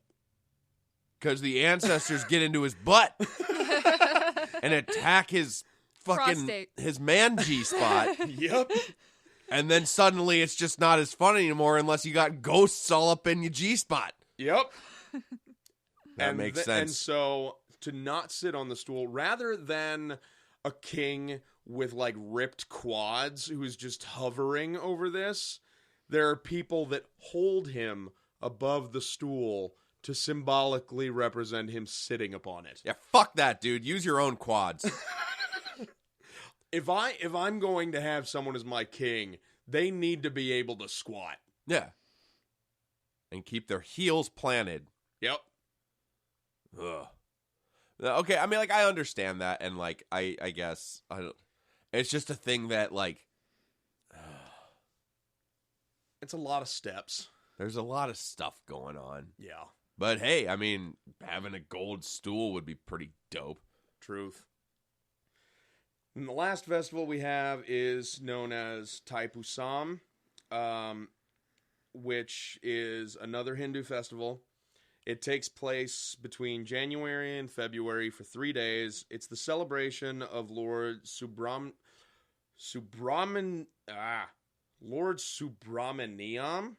who is the second son of the goddess who is the second son of the goddess Parvati. So this is kind of another like cleansing festival and getting rid of things from the past. It's a really big festival. And so you have lots and lots of people that come in. But the thing I liked about the entry in the book was how it described it. It's like all of these people come in and it's great and they're having a great time and they build these like temporary houses for people to stay in. There's movies and carousels and everybody's having a good time. Oh, also, and there's self-inflicted ritual torture. What? Hold on. Because let's go back to these movies. Is that what the torture is? Do they just watch 8 Crazy Nights for the whole thing? So my brother was obsessed with that movie when it came out and just watched it on repeat for days. I swear to God, he has the whole script memorized. Wouldn't surprise me. Yeah. But anyway. So ritual self-inflicted torture. Yeah. So they have this thing called a kavadi, which is a decorated wooden arch. And so it's this like bow that they decorate with like peacock feathers and beads and sequins and all sorts of stuff. But they also have food offerings that are attached to this thing. And a handful of people will hold this thing on their backs and then go down the street. Some of them will have carts behind them, but the carts are attached to them, having like metal hooks dug into their skin. Okay. And so while they're walking down the street carrying this kavadi, they'll pierce their like cheeks with iron like lances. They'll pierce their skin with swords and knives and just bleed all over the place. Just a lot of self-inflicted torture.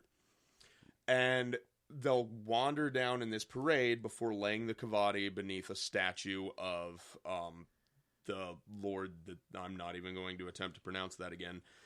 before the Lord that they are celebrating, and they believe that by self-inflicting this torture, it spiritually cleanses them of all sins that they have committed. Okay. Yep. That,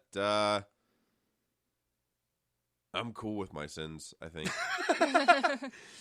No, but the thing is like before all of this happens, they'll go through a ritual kind of enacting sort of thing where they get into a trance or Gnostic state. Okay. Like they will go through this thing where they are totally out of mind, where they can be pierced and like have hooks dug into them carrying a cart, and so it doesn't really bother them all that much. Yeah, and it's kind of the idea of like pain being used to induce gnosis to begin with. Yes. Like, and so so they start off in a Gnostic state, and it just gets enhanced by pain.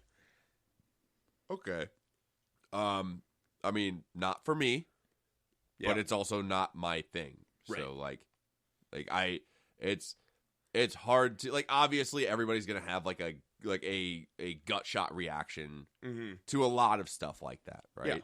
But it's important to understand that like you don't have the context for it. Right. There's cultural subjectivity. Like what's right in my culture is not necessarily right in someone else's culture. Right. And that, like, all joking aside, like with everything that we've talked about, like it's important to maintain that. Yeah. There are things that aren't accepted in your, your culture that doesn't apply to everybody. Right.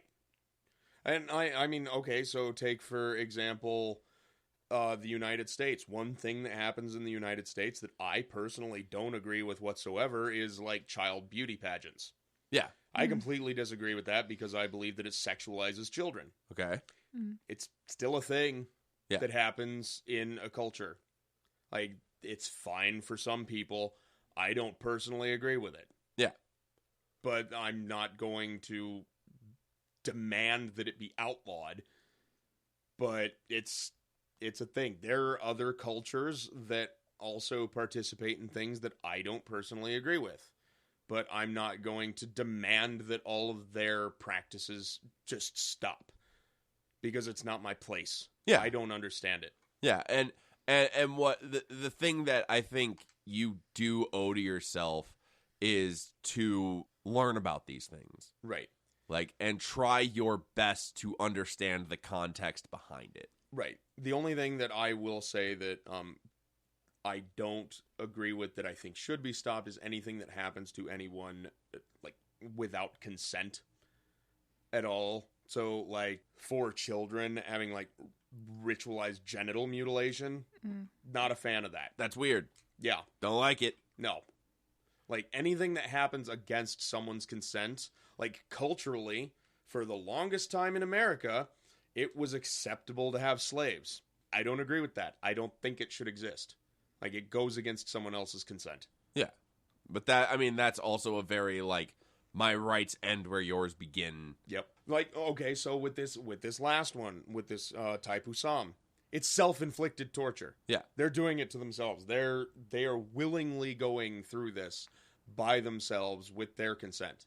Yeah. Like, that's fine. You want to do that? Awesome. Yeah. Just it's an important, like, you have to understand that, like, it's a thing that is in that culture, right? Yep. And that's a whole conversation to have on its own.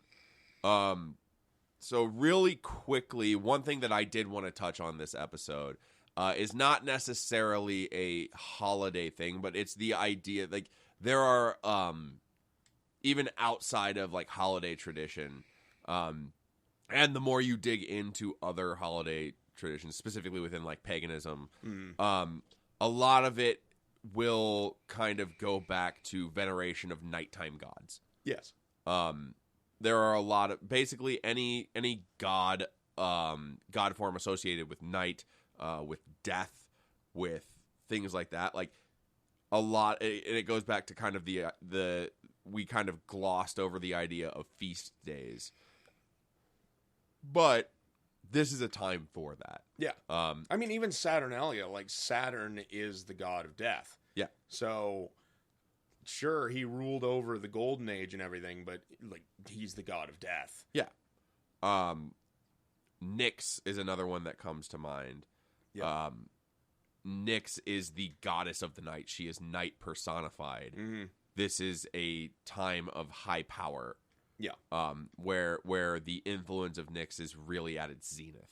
Right. Because the days are shorter, the nights are longer. Yeah, and this comes primarily from Western, well, sort of Western viewpoint, because a lot of these traditions that we touched on were from the Northern Hemisphere. Yes. And so, like, it's going to be completely reversed if you're in the Southern Hemisphere. Yes. So, in Australia, like, you have Christmas celebrated in the summertime. Yes. So, there is a reversal there, and you have some traditions that fall within this time frame that happen in, like, Southern Africa, which is in Southern Hemisphere. It's going to be completely reversed. You're celebrating the sun. And it's the same with, like, India. With the celebration of a sun god, you're going to have more summer-friendly festivals during this time period. Yes. But what's important to understand is that there is cultural significance. Yeah. And it's up to you if there are things that, you know, inspire you. It's up to you to find out what that significance is about. Right. Not only to you, but like to do that culture a service. Mm-hmm. So that's pretty much that, I think. Yeah, I think that's a good touch on a lot of holidays. Real quick, the book that we were using. Okay, again. so the book I was using, it was printed by Omni Graphics. It's a compendium. It's called Holiday Symbols and Customs, 5th edition. So there's no author, since it's kind of a giant collection of things. Yes. The editor was Keith Jones. It was printed in 2015. What a great name. Yeah.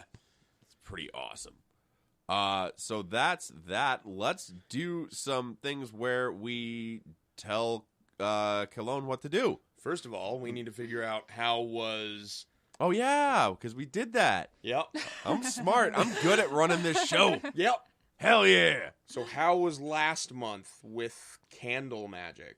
Candle magic. Well, kind of stepping from where I started with using candles, kind of set a certain ritual mood. I decided to kind of up the ante on that was my first step. Happened to have access to a bunch of kind of short, tapered candles, and decided to take those, inscribe a sigil, or it's almost more of a mandala at this point. It's something personal to me that kind of represents my, my work in magic, the things I need to focus on within magic. And I anointed that candle, using it as putting my will into this to basically strengthen my work in magic and give me insight on what I need to focus on. So I, in conjunction with, okay, I'm going to burn this candle, I'm going to focus on it. I have this thing it's called a Buddha board. That's just a brand name for it, but it sounds weird. But it's basically this little like whiteboard. It was given to me as a gift, where you just take water and you can take a brush on it, and it looks like an ink. Okay. Okay. All right. Only it dries over time. And I use this to meditate on a lot, because I have found that I can like draw something on it and meditate upon it, and it takes about 20 minutes for it to vanish. And in conjunction with like putting my sigil / mandala on that, and the candle anointed, putting my will into it, and burn that, focus on the sigil. And I was surprised how quickly this worked. Like, I found myself going into a magical space, into gnosis, very quickly in this way. And so I've been using that to kind of use before doing other types of rituals, or before particularly important divinations or tarot readings and things like that. So it's basically like it's like a nitrous into my magic car engine. I don't know how else to put it, but really it kind of is, because it just really seems to jumpstart it. It's really hyper focuses myself. So it's almost like a grounding ritual. It is very much. Sort of like in that aspect that like this is a ritual that is like you basically are tapping into that source. Mm-hmm. Especially because I do have, and like I said before, I don't really have I have an altar, but I don't have like a private space and stuff. So I have to work. I feel like a little especially hard to create a space for ritual, or to create a magical space where I'm in that headspace and everything. And that particular candle magic has helped. Yeah, especially. and this is particularly useful because we've had a couple listeners who've mentioned the fact that they're starting their practice and everything and don't have a ritual space. Yeah. Don't have anything that's just particularly dedicated to their work. So, yeah, this is particularly good for that. Mm-hmm. I mean, my space is pretty small. It's maybe 1.5 feet by 2 feet, like tabletop. And that is what is kind of designated as the altar. And then to the side, I have a few feet of bookshelf space for books and certain candles and like decks of tarot and other things to the side. So yeah, I don't have like a lot of designated space. So that's been helpful. Right on. And it's a thing where like, even though you don't have a physical space, you are still creating that headspace. Mm-hmm. And that's what's super important. It's also helped a bit because I've struggled. I've been wanting to do magic in the daytime because that's when I have the most time to myself to work. And I found that to be difficult. I found that using this has made it easier. Okay. Right on. So, and then the next thing I decided to do, I happen to have some red. They're not votives, where the ones are a little bit taller than a votive, but these red candles that I happened to get access to and had some. And so I'm thinking red. What do I do with the color red? And obviously, fire. And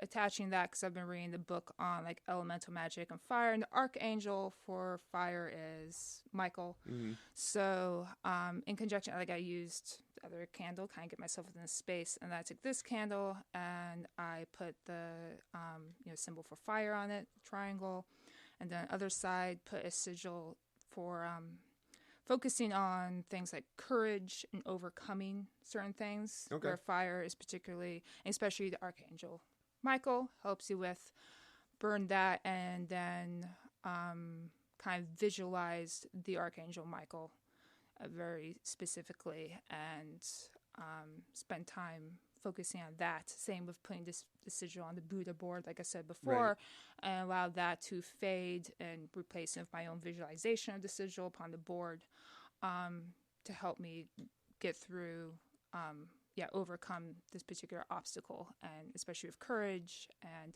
also what's kind of interesting is the candle was a spiced apple candle. Nice. You told me to make my candle spicy. Yeah, I did. So I did it. I did.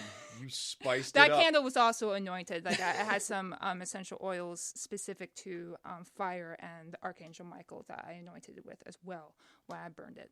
It's a little too early to tell how effective that was in particular, because it's a little bit more of a long-term thing, which I plan to repeat this particular thing. Yeah. It's interesting, kind of. I was kind of called back to the discussion we were having about Kwanzaa, and how in that tradition and during that ritual, for lack of a better term, like red is a candle color that is used to represent struggle, and you using it as a color that you associate with overcoming an obstacle. Like those are two different ways of kind of saying the same thing. Yeah, well, it is like it represents like there is a struggle, but like facing it with courage and overcoming it. Right, and that falls within the whole 8 colors of magic, with red being representative of war magic. Exactly, because that's the other thing I was saying is like war. I don't feel particularly warlike, but how can I, turn this into something that's helpful to me? Yeah, and a lot of people have a misunderstanding of what war is. Yeah.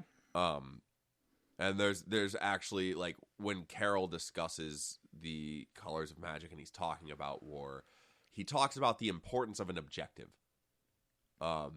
Whether it's a resource, whether it's, whatever it is. But to me, that's always been something that, like, if you're going to, like, practice war magic, you need to understand your objectives and have clearly defined goals.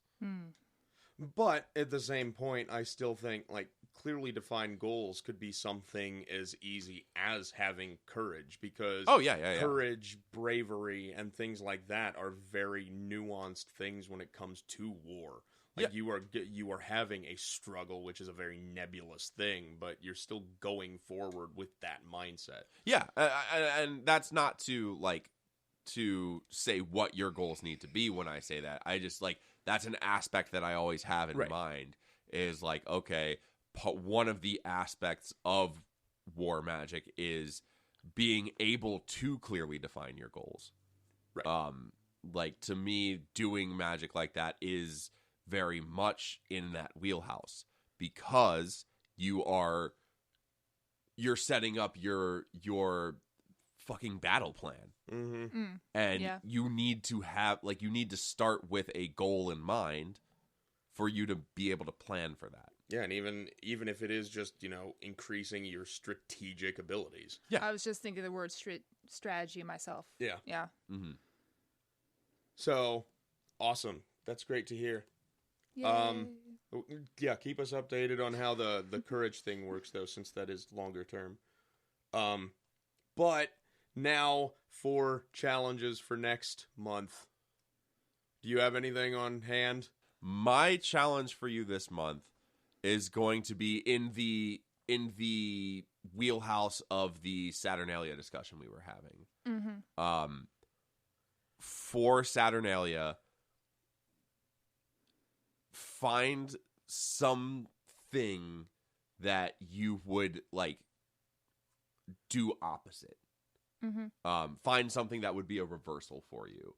Obviously, you don't have to do, like, a full 7-day thing for it, but, like, find something that you would reverse for that time as a way of reminding yourself about what you hold important to you. Yeah, as we were saying earlier, it's very introspective, so it's going to force me to really look at, like, what does define myself and what can I reverse. It requires a very honest self-evaluation. Because I think I'm going to do that too, because that just sounds fun. Yeah, same here. And so what I have for you is, so we talked about all of these different holidays and the fact that they all kind of represent similar things, be it coming together as a community, or appreciating the things from the last year, or looking forward to the upcoming year, something along those lines. I want you to create your own celebration. Okay. Your own kind of, like, it could incorporate any of those. It could incorporate one of those. Just come up with your own kind of end of the year holiday. Okay. Do you think that's doable? Yeah. Awesome. I like that. Mm-hmm. Yeah, and it kind of, like, it kind of ties everything into, like, learning about, again, what's important to you and incorporating that into a personal day. Like, and it could be something that you are bringing in aspects of the solar cycle and winter solstice, or it could be we're in a time of scarcity, or it could be appreciating the changing of the year, be it, accepting and understanding those things you've already gone through as a reflective time, or good luck for the future, something. It could be rap battling a dead horse skull. Don't have a horse skull around. I think I might have a goat skull around. That'll work. Yep. Battle rap that thing. It'll be awesome. All right, we are going to go ahead and get out of here for this another flawless episode. Undoubtedly. 10 out of 10. Thank you guys so much for tuning in. We really do appreciate it. This is going to be our last episode of the year. Yep. We will be back next year doing some stuff. talking more about chaos magic. We're going to be doing some more paradigm episodes in the coming year. There's going to be a lot of, we got a lot of stuff planned. Yep. So thanks for sticking it out. Thanks for being here. We are going to get ready to get out of here now. Do you guys have anything, like, parting things that you want to say? Hail Skafuckle. Hail Skafuckle. Hail Skafuckle. Eat a whole Jesus. Or maybe 5 pounds of cheese if you're feeling it. Eat 5 pounds of Jesus. Yep. Of Cheez-Its. Maybe 5 pounds of Cheez-Its. Oh, Jesus. Jesus. All right, we're going to get out of here. We love you all very much. Bye. Be seeing ya. This has been a production of the Faith Blind Council. Please consider supporting us on Patreon at patreon.com/faithblindcouncil. We would also like to thank our sponsors. You can support us by supporting them. You can also contact us on Twitter at FBC Podcast, 1, on Instagram at FBC Podcast, and via email at faithblindpod@gmail.com.